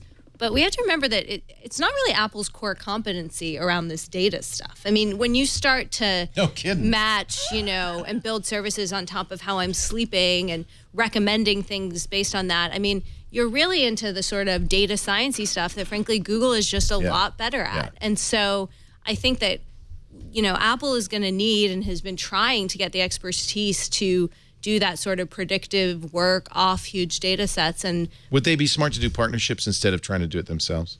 well, I think it's hard though, because if absolutely. you're going to be if you're going to be the platform and you want all the apps to sync into your data and all that, you really have to control that. And so the rumor was they're going to do a passbook style health book on iOS 8 that would be in fact a repository for all this stuff. but how useful it is will be based on what they can do with the data. Partnerships. To be honest, usefulness has nothing to do with it, I suspect, because think about it. The way we all perceive our health, it's almost like a religious thing. There are people who are anti-science because they don't want genetically modified foods, and there are other people who think that yoga gives them superpowers or whatever. It's like, you know, by the way, both of those are true statements, but okay, continue. Yes, and that's fine. That's fine. Okay. But what Apple should do is position themselves like, here's the device that unlocks you and gives you all the numbers to work with. And they should be accurate sensors, and they should be able to figure out X, Y, Z. But then you get all of the Huth gurus from your crackpot Dr. Oz's to your Dr. Weir's to your Sanjay Gupta's to, you know, everybody sets their own plan within this framework. Then Apple benefits from having created this ecosystem, and it's all the people, it's all the partners that people are subscribing to follow their plans. But Apple They sucks have to get that middle bit right. I mean, I just keep going back to Google Now tells you when to leave, you know, based on traffic and your normal driving patterns, right? You have to have some level of that kind of analysis off the streams of digital health data before you start talking to the Dr. Phils and the sleep experts and all of that kind of stuff. And so you need systems that know how to learn from the data. It's machine learning. It's all this stuff that is kind of the rage right now. And, you know, Apple has never really done that successfully. And they've made some tiny acquisitions to try to bring more of that expertise into the company. But that's going to be a huge focus, I think, to make their platform. Because remember, Google is doing the exact same thing. I mean, Google, even after getting rid of the Motorola mobile unit, they've got their own watch projects. They obviously have Google Glass. They kept Motorola's R&D. So they took didn't get rid of Regina's anything team and ported it over. So, I mean, it is an arms race. And Apple can have the sexiest device in the world, but if they don't get that piece right, they're going to lose. I can almost promise you they will have the sexiest device, and they won't get that piece right. Are you saying, so I want to be clear, that they need to do this in-house, they do need to develop this data understanding a la Google, or is it that they go to Runkeeper and they go to all these? It's both. So before you can even get to working with Runkeeper, you have to be able to take this data and learn from it and figure out what to pass to Runkeeper. So I think it's both. I think that Apple's systems need to know, in the same way that Google Now tells you when to leave because of traffic. I mean, there is some level of how to handle this data, how to analyze this data, and how to package it up. I do think developers will build a lot of the end apps on top of that, but developers are going to go to the platforms that are the easiest to work with and give them the most actionable data. Right. And if you're pulling it off devices, there's a lot of software that Apple has to build. And I think, you know, if they do go that health apps route too, some of this they'll look to do themselves, you know, much in the same way they do on phones, right? They have some apps like Maps and they have others, but... can you think of in any case where Apple has done this well? Something like this well? Any case where Apple has... I mean, I look at Mobile Me, I look at Maps, I look at all of this kind of middleware data. I think they deserve a better... I think Maps, they did a nice job. I think it's just they are so far behind Google in terms of the years of experience and learning from the data and in the capabilities. I think they also underestimated how hard a problem that was. But if they've learned from Maps... I was going to answer your question, Leo. I will say, like Siri, I think they absolutely have nailed it on. I think that Siri is half baked. Google surpassed them immediately. Yeah. And the problem with Siri is it doesn't talk to anything really yet, too. So Siri is a great example of where they had a great interface and a very nice sort of version 1. It does less. Siri does less than the app that they bought. Anything. It does. The app they bought did more. I could make reservations. Well, but again, we're talking about perceptions, and in that regard, I think that Siri, like, first of all, the way they've crafted the personality, I think is very smart. I think that the snarky answers and have you tried asking Siri this stuff? Yeah. Like, it's definitely underutilized, and it's not where it needs to be. They need to be down the road being able to buy subscriptions to various personal assistants from Jarvis on down. I could give you so many examples. Passbook is another example where lots of promise. Yep. Very little delivery. Yep. And I'm not knocking Apple. I just think that this is a tough thing to do in general. And Apple is, unlike Google's data driven from day one. Apple's a hardware company. I also think, and it goes deep into the cultures. I mean, Apple waits to release things until they're sort of ready at these stages instead of iterating constantly. That actually holds you back in this kind of service model and software and services. And I think, Maps is probably not a bad analogy, actually. A lot of acquisitions ahead of time. A lot of work went into the data. The product had some problems, but frankly, it wasn't as horrible, I think, as people said. And now they're slowly improving it. So if they've learned from that, I think that they have a shot in this other space. But I do think Google will eat their lunch on it. So. And don't forget, too, that this is a hardware product that is going to rely. Apple's not a hardware company. It's a hardware and software together making products company. Okay, yes, I stand corrected. And this is a piece of hardware that is going to require software integration to succeed or fail. And I think Apple is much better at that than they are little software add-ons to existing. The iPhone is not going to succeed or fail based on Passbook or Maps, it's an ecosystem. right? Yeah. But this imaginary, soon-to-come watch-like whatever, that software's got to work, or that product is going to be worthless. And I think Apple's actually very good at that. They understand that. And that may be why we haven't seen it yet, is because this is hard, and they have to do it right. They can't kind of do it halfway and hope that it's okay, because this whole product will fail if they don't do the software right. I think I'm like a lot of people. I look at the prototypes for the watch. I imagine it will be beautiful. I will buy one. I think a lot of people will buy one, but then it better deliver, or you're going to really have a problem. And the one advantage, now I'll step back and say the one advantage Apple has is nobody trusts Google. Or not? Well, I don't know. Do people trust Google? I don't know. A lot of people don't. Some do. I mean, I think it's... I trust them, but I mean, the normal people trust Google. And do they... For Google had to shut down its health repository. Yeah. For uploading your own records. Yeah. But Microsoft has a by the way, a very well-developed health vault, but Google doesn't. And I think people are a little bit nervous about Google. And as Google wants to gather more information, like critical stuff like health information, they might get more nervous indeed. Whereas Apple, people trust Apple, yes or no? Yeah, no, I think they Google? do. I think they do more than Google. I think it also depends how ultimately you use this. I mean, I think you're completely right. Like, can Apple build some basic software on top of it that integrates with APIs to tell you what to eat or to go to sleep or to go to the doctor? Yes. But what about when our health data changes our thermostat based on how we feel, or something, and the bigger picture where it's integrating to so many different services. That's where I'm running ahead, but I think that's where that competency in data and integrations, it could come back to bite Apple. But I think, for the beginning, you can start very basic. I do wonder, though, I guess it depends on the price point, but can you really, really get mass market with something that tells you how well you slept, That's kind of the beauty of Apple. They don't have to be that mass market. That's true. Sorry. This is going to be it can be aspirational, and then it will come down. That's true. I mean, they're trying. We're talking about the differentiating features. I mean, I've had a Pebble that I've worn more or less for the last year. I've had it for a year now, and I mean, what I've learned in the last year is that the ability to glance at your wrist and see if that text that just came in is worth responding to or not. Right. Doing some very specific, simple triage, not doing phone things on it, but just doing some glances. Well, that has value. You know what it is? Is there ever a time when your phone isn't next to you when you have your watch? Oh, dude, yes. It's in my pocket. I'm lazy. Matters. Like this is why you don't have to worry about Apple. Apple can throw whatever horse crap it wants to with medical whatever and sensors that taste your sweat and tell you if you have this much or that much or whatever. It doesn't matter, because as long as it works and doesn't overstep and has good battery life, people will discover the joys of not pulling your phone out every single time a message comes in. It's got to look good. That thing. I have a couple smart contact lenses. Then we're not going to need any of this. Yeah. Right? So I want that. I forget Google Glass, forget a smartwatch. I want a heads-up display everywhere I walk. I want things popping up over your heads. I don't want to see life at all. So good. The problem with this is it's ugly, and I think that's the promise. Come on.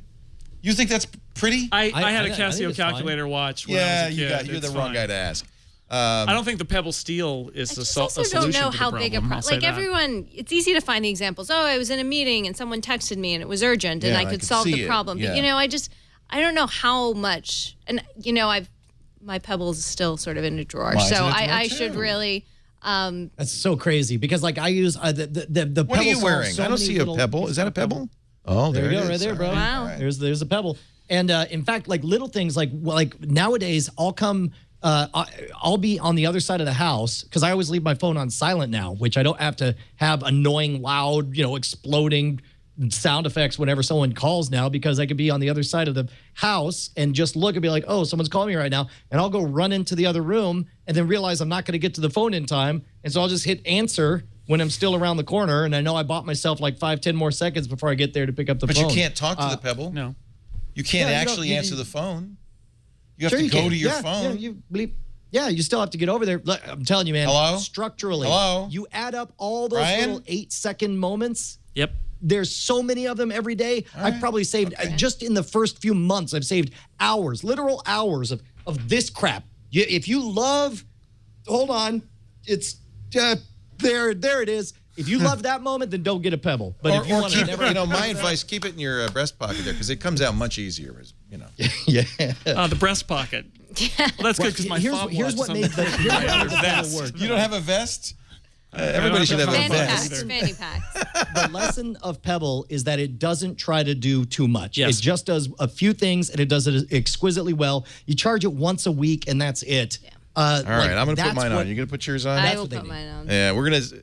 It's 2-4-2 against. We'll try it. Yeah. But I do think if Apple made something that was gorgeous, Right. I'd be much more likely to wear it than this, which frankly doesn't look. Even the steel, we just showed the steel, doesn't look much better than a Casio. Yeah, I agree. In fact, it may look more like that Casio. Yeah. My point is that there are those table stakes that we often ignore when we're talking about these exciting health things. That there will probably be some very nice integration with your iPhone's notifications and remote control and other things like that. Yeah. That may work be with also Android? reasons I don't see how it would. And I'll tell you what, way. here's the other thing is if Apple's smart, they will make it expensive as hell because they're moving into the fashion realm and you can get away. $350? $400? No, $500? $600. I want it to be $600. Like that's the thing is it needs to be a status symbol. The mere fact that you have the money to spend on it, that's where They'll they have need the to gold position. version. They need to create a there new you go. category for the ultra high-end smartwatch. There'll be a sport version that'll be cheaper, Yeah. and then they'll Yeah. have There you the elegant version. The elegant. Yeah. Pay for it. Beyonce version. It's the end of Swipe and Sign. We'll talk about that in just a second. Go to Meeting, our sponsor today. By the way, great panel. Thank you for being here. Mr. Brian Brushwood from NSFW Scam School. Don't forget his new National Geographic television show, Hacking the System, debuts February 27th. That's exciting. Yeah. Jessica Lesson from The Information, theinformation.com. You must subscribe because it's a good thing. Did that fap for you, Brian? It was good. And, of course, from IDG, editorial director. That means he's in charge both of the Mac side and the Windows side, so he knows what he's talking about, Mr. Jason Snell. We've even got an Android site now. It's fancy. Really? Yeah. And what's the site that you developed for them? I keep forgetting. Tech Hive? Tech Hive. I love Tech Hive. Got to plug that more often. Too Tech many Hive. websites, I'm telling you. But Tech Hive is really great. And it's, you know what? It's friendly. It's fun. It's exciting. 6 Academy Award nominees to stream on Netflix. Must have mobile apps for Sochi Winter Games. We may be one of the few websites to have a real movie critic writing about like what's that. streamable on Netflix. I'm That is excited. awesome. Yes. Yeah, Very Jeffrey early. Anderson, who writes for the San Francisco Examiner, and I went to high school with, and he writes now streaming for us. It's That pretty cool. is fantastic. Does Netflix have alerts where you can find out No, if a but show there's a great becomes site. available? There's a great what is site. it? Is it like Netflix Watcher or something? that Chat does room will This tell just us seems like a that you can actually get notifications and it will beep you and it'll email when you. one of your And when, something you want to watch and when is things are going to available. expire, Or when so it's you can watch them leaving. This is before it goes. exactly. Yeah. This is what we need. Innovation. Chat room, it's not Can I Stream It, although that's a great site as well. Is it InstaWatcher? InstaWatcher. We will check into that while I talk to Yeah. you about GoToMeeting from Citrix. The weather outside is frightful. On the East Coast, Atlanta, once again, if you live in Atlanta, get GoToMeeting. Once again, gridlock is coming. There's a storm up north. We got rain here. We got flash flood alerts. This is a terrible time to try to do business. But GoToMeeting solves that. GoToMeeting means you can meet, you can collaborate online no matter what the weather is like outside. In fact, frankly, I wish the weather were bad all the time. I could stay home. We could do GoToMeeting. I know teams that keep GoToMeeting running all the time. You could see, share screens so you see what people are working on. And by the way, you could pass the screen around, so everybody in the meeting could show their screen. Great for coding together, that kind of thing. If you turn on the video cameras, and everything these days have video cameras, you can see each other in crystal clear, high-def video. So when you can't make it into the office, you can still meet. You can be productive. GoToMeeting is awesome. You can even host a meeting present from an iPad. I love it. Works on all the mobile devices. GoToMeeting. I want you to try it free, 30 days. Visit gotomeeting.com. Click the green. No, I guess it's not green anymore. What color is it? The orange try it free button, whatever. The one that says try it free. Use the promo code TWIT, T-W-I-T, and you got 30 days absolutely free. GoToMeeting. We use it for meetings here. In fact, even when we just want to do a teleconference, because you get a phone bridge, we always use GoToMeeting just because then you also have the chance to share the screen if you wanted to on the video, if you want, that kind of thing. Instant watch, that's not it. Yeah, I think that is it. But unfortunately, Netflix has actually made their API worse lately, and now you can't get the expiration date. That would be a feature that I would think Netflix would want. You know, the movie companies may not want I don't Netflix know. It does highlight the weakness is that stuff is only temporarily available. So I can understand why Netflix wouldn't want that. And they claim that when they shut down that API, I was just looking at it, sounds like it's not always accurate because they're apparently doing last-minute negotiations to bring things back. I see. So it'll look like it's timing off, and then it won't. That's interesting. Okay. That makes sense. Yeah. But that would be good to have more info about what's coming and what's your going Netflix on pick? House of Cards, right? Oh, can't wait. Oh my gosh! House of Cards season 3 is already apparently in the works. They got approval. Thank goodness. So Dana Brunetti told me that we would have Kevin Spacey on as soon as season 2 was ready. So I'll let you know. Yeah. Wow. Kevin's an old friend. You know, Kevin's a geek. We had him on the Screensavers a couple of times. He's an old friend. I do remember that. Yeah. Well, he's the one that was banging the drum saying that you know people want to be able to cut the cord. You saw that incredible video he did at the YouTube conference in Ireland? Yeah, that was a great speech. Inspirational. See, if you haven't seen that, go watch it. It's incredible.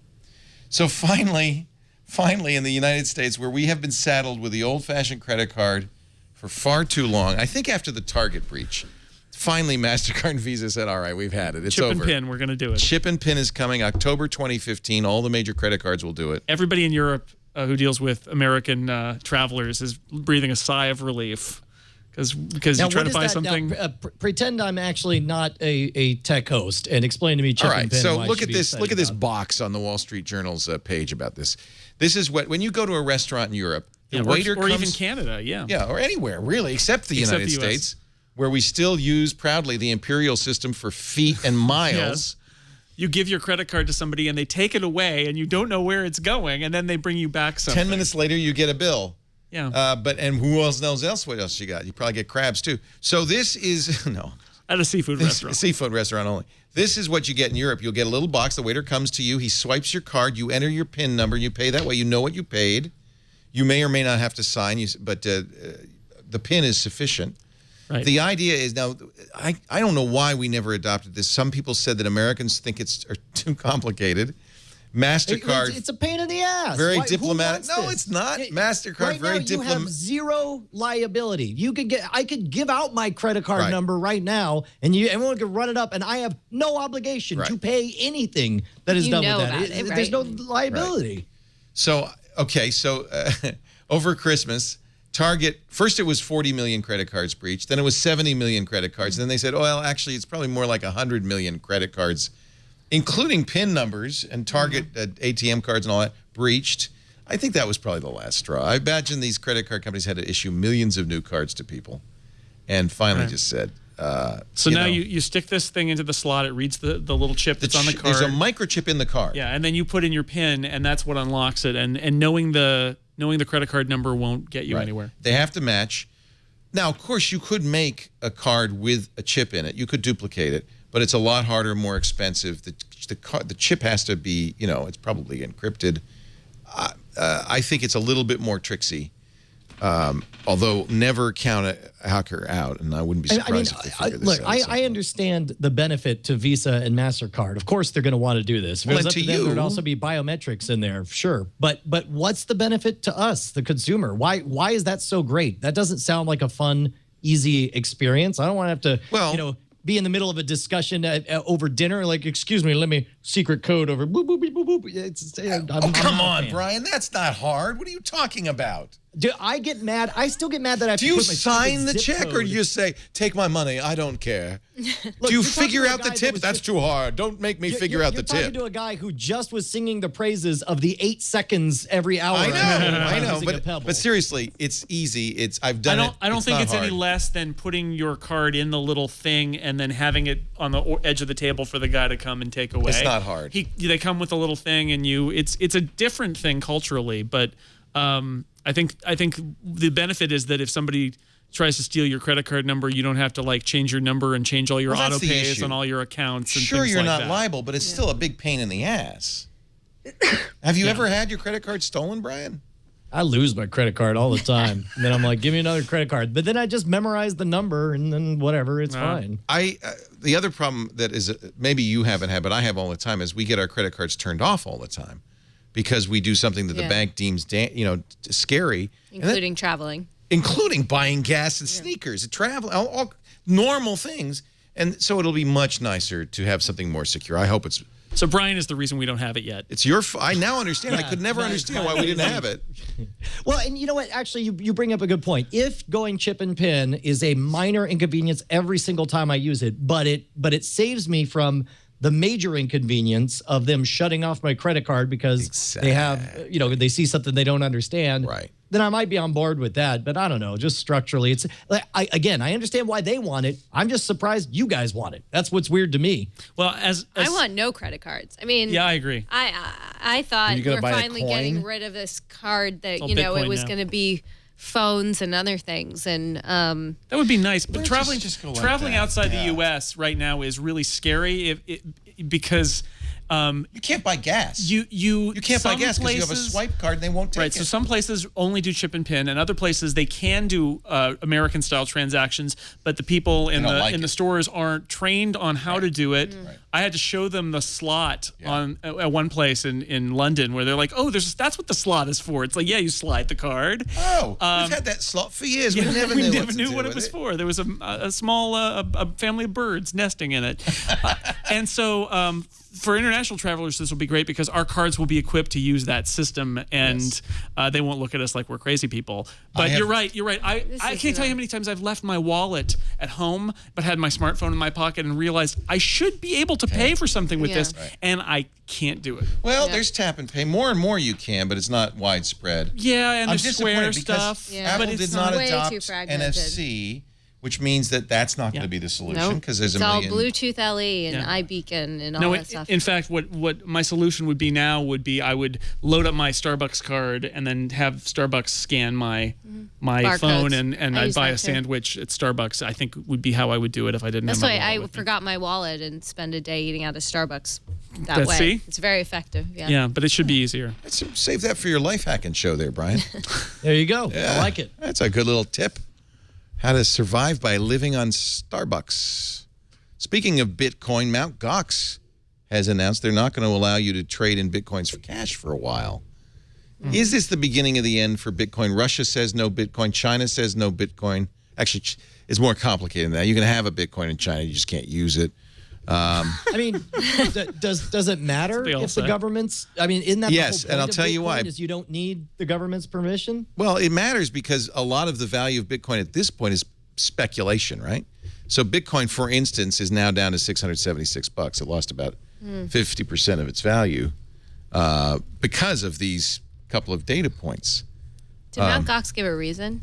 It's pretty suspicious. I mean, there were some questions about liquidity and all that stuff. I mean, look, if I'm okay, let's go back to John C. Dvorak. Put on our John C. Dvorak's hat here. If I'm a government, damn right, I don't want cryptocurrencies out there. Damn right, I'm going to say we won't accept it, we won't trade it, we don't want it, we don't like it. I understand why the You government's shouldn't like not. it either. Especially oppressive governments that really want to monitor every single thing that Yes, happens. if you have a centralized government, having a second currency system that's out of your control is not desirable. On the worst. other hand, it is probably very prevalent. I'm sure barter and other sort of systems occur in, the more repressive the government, the more likely you've got that, right? and using other currencies that they can't track. And yeah. the So here's big- the Mt. Gox statement.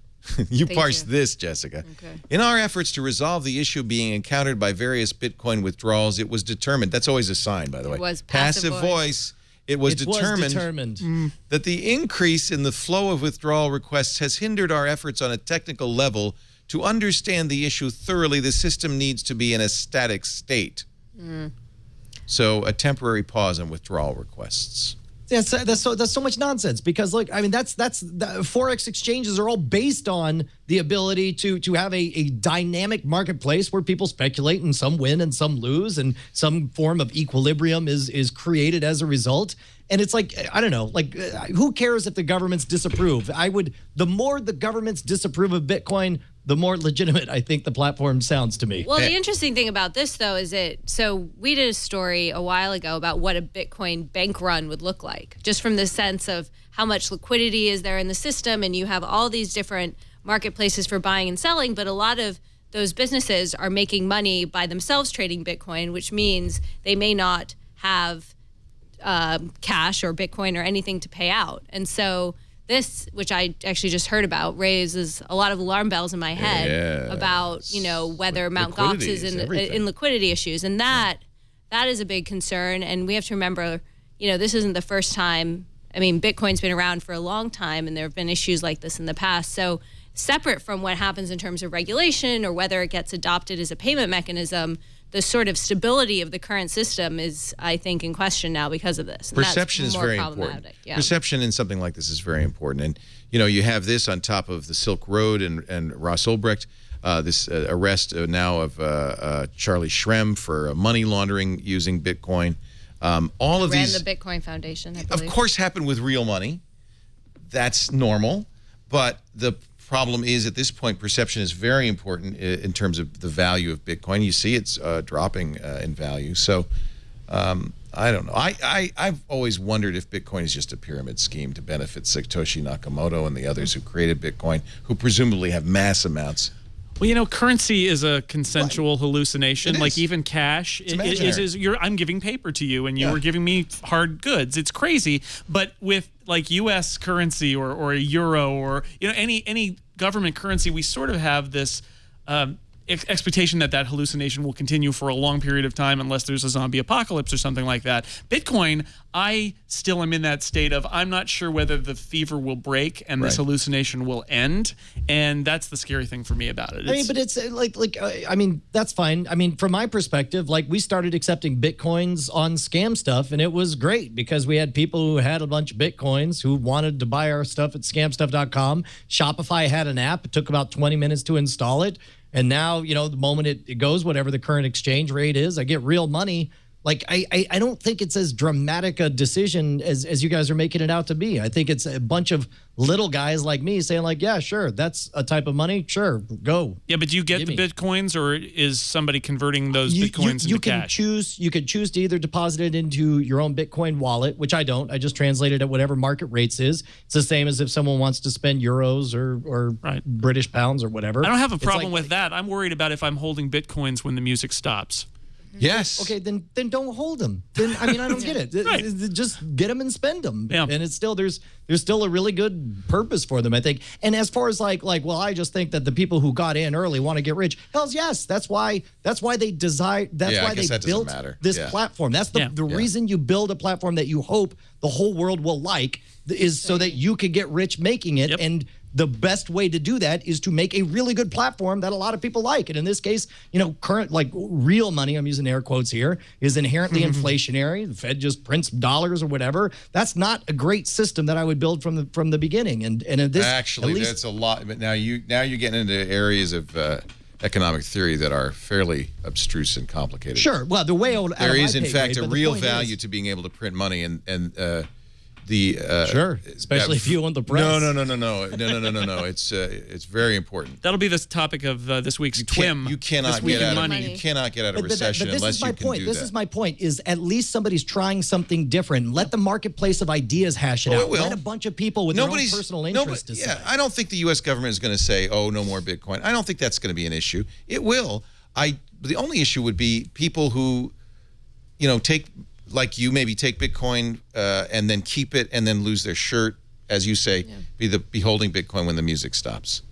I love it as an idea. I just as an investment, it seems awfully insecure. That's all. By the way, I'm idea. holding my Bitcoins because I believe, like the Winklevoss twins, that they're going to reach $40,000 a coin. All right, and I am going to be rich. How many coins? 7. Wow. See, you guys are crazy. You guys need to be in Dogecoin. That's where the action that is. We Pure actually, coin. Twit is really into the Dogecoin. I believe we have a Dogecoin miner in the basement or two. Do we, Chad? Did Father Robert? We have. Okay. This talk about the nexus of weird stuff. Our resident Jesuit priest has been teaching everyone else how to mine Dogecoin. Okay, I ask you. Conspiracy much? I believe the current count of the whole brick house with everyone's Doge is somewhere in the 2 million to 3 million Doge coins. And the Doges were the bishops of Venice, which is in Italy, which is where the Vatican is. I rest my case. I'm just saying. It's a conspiracy. He keeps going, pay no attention to that Dogecoin in the basement. But when the next pope is one of those dogs, we'll know the jig is up. Have you guys seen the DogeWeather.com app? It's if you go to DOGEWEATHER.com, it basically gives you a Doge version. Yeah. Hold on. Wow. Light rain. Wow. Such moisture. Such mild. So moderate. So moderate. Wow. That's cute. That's probably better than Dark Skies, actually. That's lovely. You don't need all that detail. You just need a Doge. I don't get this meme, by the way. I just want you to know I don't. It's just expressing the gestalt of idiot dogs. I don't understand the internet. One thing I'm going to tell you right now, because I'm the oldest guy here, by probably a long shot. It used to be when you'd get old, the music would get louder, kids would, their hairstyles would change. You just kind of would mildly not approve and not understand it, and then you would fade away. I can see already this is happening to me. It is going to happen like a landslide from now on. When you guys get old, it's going to be, I don't understand anything at all.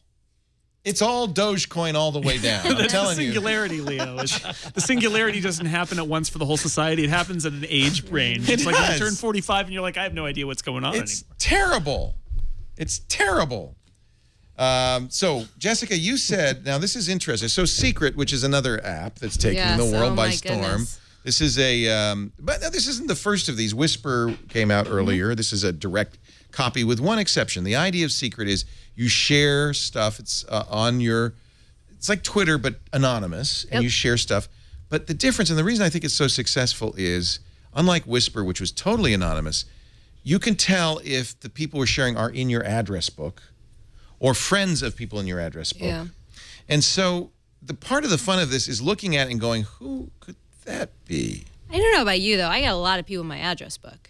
I do, too. And so it feels like that little circle of friend thing isn't that telling. Although it does set off the game in your head of... There was a secret about Flappy Bird. That was really exciting. Yeah. Flappy Bird was by far the worst game I've ever played. Now, you can heart it, and then it will go to more friends of friends.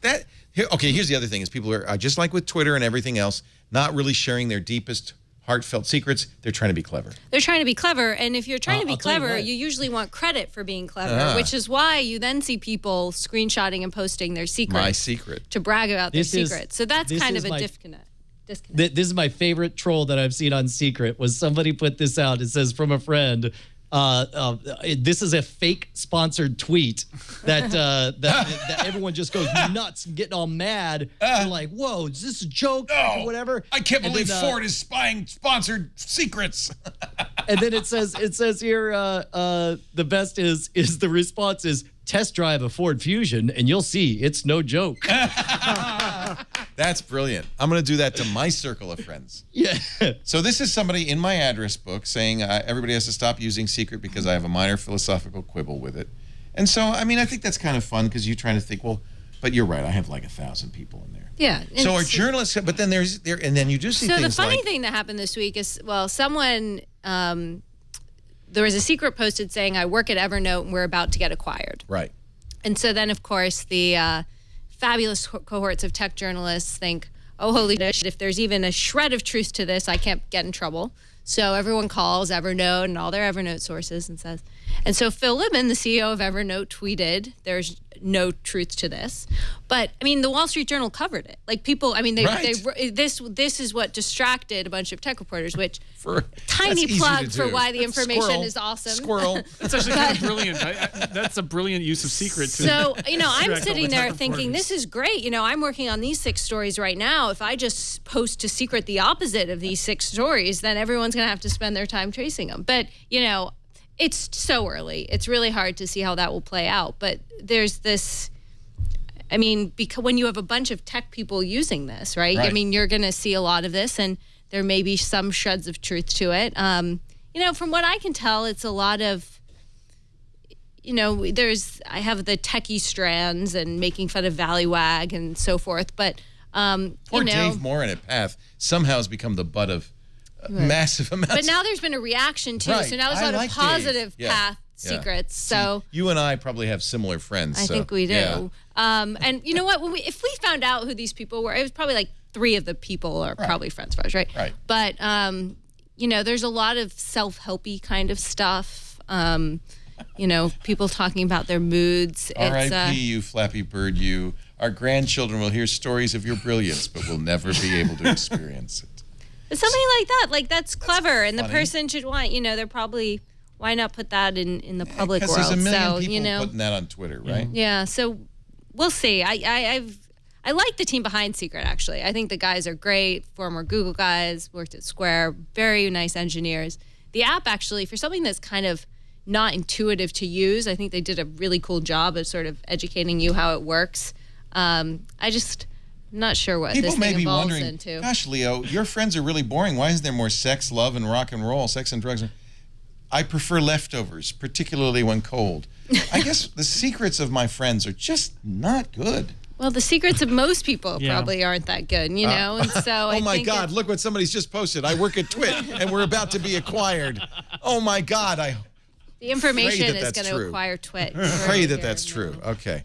The other thing they did is you can put your own pictures behind here, and that makes it kind of a little more. It's a great. The app itself is really nice to use. I mean, apps are getting great in terms of design and features and. Minoxidil, it's not working. It also does notifications, which makes it particularly. Oh, and they're like, your friend has shared a secret. It's the most smart. Enticing notification. So Whisper did all of did the same basic thing, but didn't take off, and Secret did because of little things like that. Well, I also think, it's hard. This week, basically, Valleywag posted a stream of secrets, too. And so, it's getting some, it's the echo chamber talking to the echo chamber. So we'll see. Alexis Ohanian with clean shaven, hot. Alexis Ohanian with beard, Will Wheaton. All right. Anyway, enough of that. Enough of that. I'm glad we're getting acquired, though. With whoever did Chad, you posted that, didn't you? Chad Johnson, why I oughta. I did. I did make sure to, the only post I've done on Secret was I said I confessed that for a year I kept it secret that I was working on a show called Hacking the System coming out on Nat Geo this February. Sponsored tweet. Our show today brought to you by Stamps.com. If you are going to the post office, stop the insanity.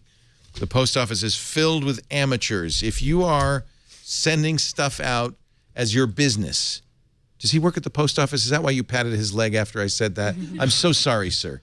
But it's true. I love the post office. But if you want to mail out bills or flyers or promotional material, if you work at Etsy, you make this beautiful hand macrame golf club cover and you sell it. You don't want to take it to the post office and give it to them. You want to be able to ship it without getting up from your desk. That's what Stamps.com does. It turns you into a fulfillment house, professional.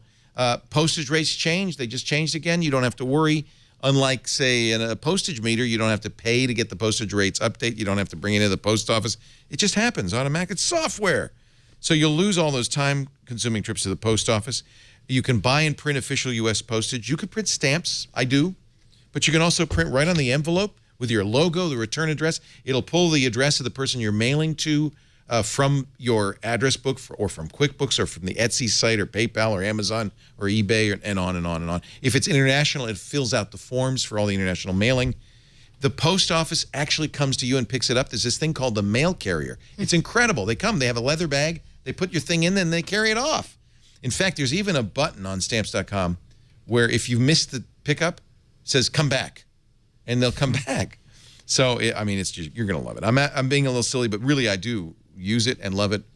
It's just fabulous for our little business. Do you know what I found out? Oh, you use it for your store, right? Yeah, dude, it saved the day. When we first launched Scam Stuff, we did like a Indiegogo campaign and did like $30,000 of pre-sales. And then all of a sudden, I realized I needed to solve a lot of logistics problems all at once. Right. And we went with Stamps.com and we used promo code TWIT, and it totally saved the day for us. But do you know what I found out? Like after a year, like I used to worry about like printing out your metered postage. It has you put the day that you're going to send it out on there. You have to send it that day. I didn't realize that if you're a day late, they still take it almost always. Me neither, apparently. See, but apparently, like I was reprinting all of these and doing everything over, canceling and then redoing or whatever. But apparently, like as long as within it's a couple of days, they don't have a big problem with it, which is like. So if you buy on scamstuff.com, little plug for Brian, sponsored. You will be getting. You'll see. In fact, when it comes to you, you can see what it looks like. Really looks nice. Very professional looking. I want you to try it. We have a no risk trial offer. Normally, if you go to stamps.com, it's $80. This is a better one. Go to stamps.com. Click the microphone in the upper right hand corner there. Yeah, right there. And use our offer code TWIT. And you'll get a $110 bonus offer. That's $55 in free postage. You get that USB scale, so you always know exactly what the right postage is. You get a supply kit, and, of course, a free month of Stamps.com. Stamps.com, click the microphone, use TWIT as the offer code. So Scam Stuff still going great guns for you, huh? That's great. Yeah, man. Well, I'll tell you what, Dan Carlin, who does the Hardcore History podcast, talks about how there's really like in this new media space, there's like different legs to the stool to keep everything afloat. Right. And if you're a small independent broadcaster, maybe one is you have an Amazon affiliate code, or another one is you accept direct donations, or maybe you sell your back catalog of content, or maybe you have a small online store. And it's amazing if you don't mind taking responsibility to do a whole bunch of little things. We're a three-man operation, and so far we're able to keep the lights on just by having all those little legs to the stool. I have to say, I think that's always been the case. I think about my friends who are photographers. Very hard to make a living as a photographer, but if you teach, if you do books, it's always been the case that if you can it's a kind of small-time transmedia, have multiple different things that you're doing.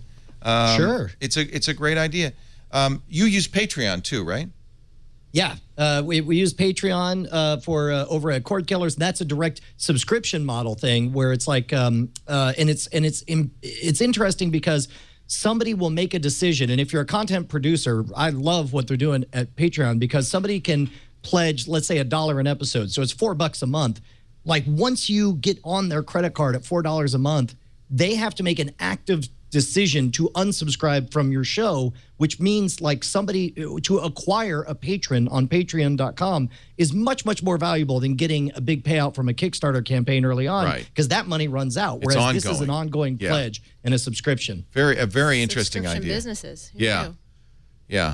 But this is it just for podcasts, or it says be a patron of the arts? It's for anything. Like for example, you see like there's YouTube videos, there's comic books, there's right there in the upper right, she's doing like investigative journalism. On there. I love Scott that. Johnson with the morning stream is on that list. Yeah, a lot of our friends. Tom does that. You do that. I know with Cord Killers. Yeah.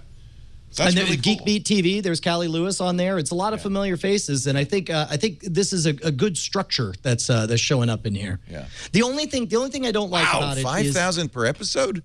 Well, that's per month. See, per month. This is the only thing that's frustrating is it gives a false sense of success sometimes. For example, like let's say that was $1,000 per episode. And it would say they're making $1,000 per episode, and then everybody who's a fan of the show thinks like, "Well, I don't need to help. They're making $1,000 per episode." You can the pledges per episode can be inconsistent with the max pledges that people give. So, for example, people can pledge $10 per episode and then set a max of $10 per month. So your first episode you get $1,000. The next episode you get $800. Next episode, you get 400. Next episode, and so on. So, but they're aware of that problem, and they're figuring out a way to make it a little more transparent. But I think it's a great way for independents to get their stuff out. I think it's absolutely, and I think that I mean, of course, we're obviously free ad-supported media, which is a model I like. Jessica's a paywall, which is another model that works for the right kind of content. We couldn't do that; nobody would pay for us. I'd like the idea of crowdsourcing it. There are lots of ways to do it, and that's the point. Is there needs to be for an ecosystem to be growing? We've got to solve that because we've moved from the days of mainstream content into this democratic form of content, which is so great. Do you remember Michael Robertson of MP3.com predicted the era of the middle class rock star? And I think about how much he was so right about that, but it's also middle class patrons and middle class media moguls and middle class. I mean, it's amazing these micro networks and the ability to reach an audience of just a couple thousand people is enough to my friends over who do the Rage Select podcast. Don't have a fraction of your numbers or even of my numbers, but they're super passionate and they're able to stay afloat because of direct contributions through Patreon. It also affects, so we're a subscription business, not just to have revenue and sustain us, but we think we write better content. So we don't cover the day-to-day tech news. We focus on in-depth stories that sort of drive the conversation that aren't being reported in the daily news cycle. But I think different kinds of content, when you have certain business models, they encourage and create a type of content on top of that model. And so one of the things that's exciting about we're sort of seeing the subscription blossom a bit in the media business is because I think it's going to change that more types of content that we see will have greater diversity and will have more depth. There's always been the concern that investigative journalism, for instance, which is very expensive, would die without these big patrons. But it's clear that we're starting to see now a way that this can work.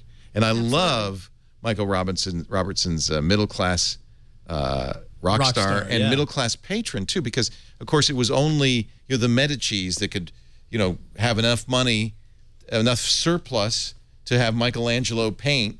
But now anybody can. A couple of bucks here, a couple of bucks there, and I think that's a more natural system, and I think more sustainable. On a personal level, you get a much more tailor-made experience. Because of on the one hand, yes, it's a problem that everything's so fractious nowadays, and we all live our own little social bubbles. But the benefit of that is that you can find yourself connecting with content that's almost made specifically for you, which is an experience that only the very rich were able to do just 20, 30 years ago. We need that. And people they attach to some of this stuff. Podcasts are a good example. Websites are a good example where they feel so attached to it. And it used to be there was nothing you could do other than to send them. Maybe you buy a T-shirt if they do a T-shirt sale. But there's really nothing you could do to say, I appreciate you, other than, just go to their site. And that's the nice thing about something like Patreon is you can say, I like this so much that, I will throw in $5 every time you do this, this podcast, or $5 a month. And, that you just couldn't do that before. It's not the mandatory micropayment. Like, to read this article, you must put in 10 cents. It's more like, if you really love this stuff, support it, and it's easy, it's a great idea. I think it's a really good way to also get feedback from the audience, because you're not going to make it unless you find an audience, and it's so easy in mainstream media, make a show that has no audience, that nobody wanted. I'll tell you, this is the other thing is you feel the pressure to. Well, that's the other side of it. They're your boss. They have a $1 stake in it, and you don't get to blow them off. And you're like, okay, this is what you want. Then I guess we're doing that now. Yeah. So know your customers, right? Yeah. Yep. Yeah.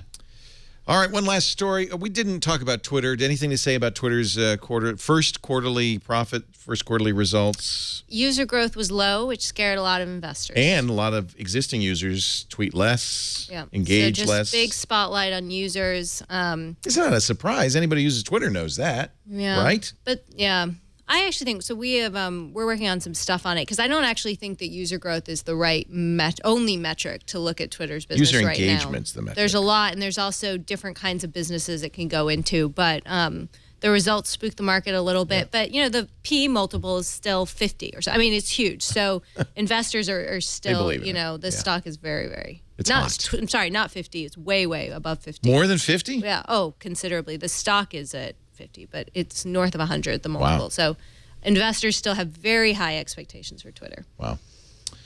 Speaking of Twitter, the dying Chinese moon rover, Jade Rabbit, this is straight out of Wall-E, tweeted its goodbye. The rover is going through the 2-week lunar night, very cold. It's built to survive it, but normally it would fold up its little rover solar panels and hibernate, and it wasn't able to due to a technical malfunction. So there's some concern that after the lunar night ends that Jade Rabbit will be no more. And apparently it's Chinese minders who are tweeting for it. Now, they say tweet. I couldn't find the tweets. They're awfully long, but then I realized it is in Chinese. It's possible because it's such a compact language that this is 140 characters. It looks like it. Although I should have gone to bed this morning, my masters discovered something abnormal with my mechanical control system. My masters are staying up all night. He should talk like Hal, right? Like Hal, yeah. Working for a solution. I heard their eyes are looking more like my red rabbit eyes. Nevertheless, I'm aware I might not survive this lunar night. That's kind of beautiful. Only the Chinese could do this, I think. If this journey must come to an early end, I am not afraid. Whether or not the repairs are successful, I believe even my malfunctions will provide my masters with valuable information and experience. I don't know. It's hard not to cry when you read this. The sun has already set here. The temperature is falling very quickly. I've said a lot today, yet I still feel it's not enough. I'll tell everyone a secret. You know, you should use secret. Actually, I'm not feeling especially sad. Just like any other hero, I've only encountered a little problem while on my own adventure. Oh, so you think you're a hero now? Apparently. Jade Rabbit. Finally, good night, planet Earth. Good night, humanity. Ominous. Yeah, no kidding. I didn't think of that. So if you I check have this out, little missile here. If you check out Thursday nights, I want to say Daily Show with Jon Stewart. Yeah. Patrick Stewart reads a dramatic reading of. Why did you tell me? Here I am. No, that was good because you went a little more the HAL 9000 route than Patrick Stewart. Did a little dramatic. A little more dramatic. All right. A little less Android.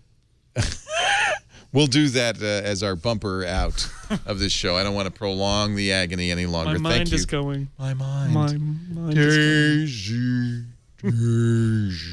Good night, Earth.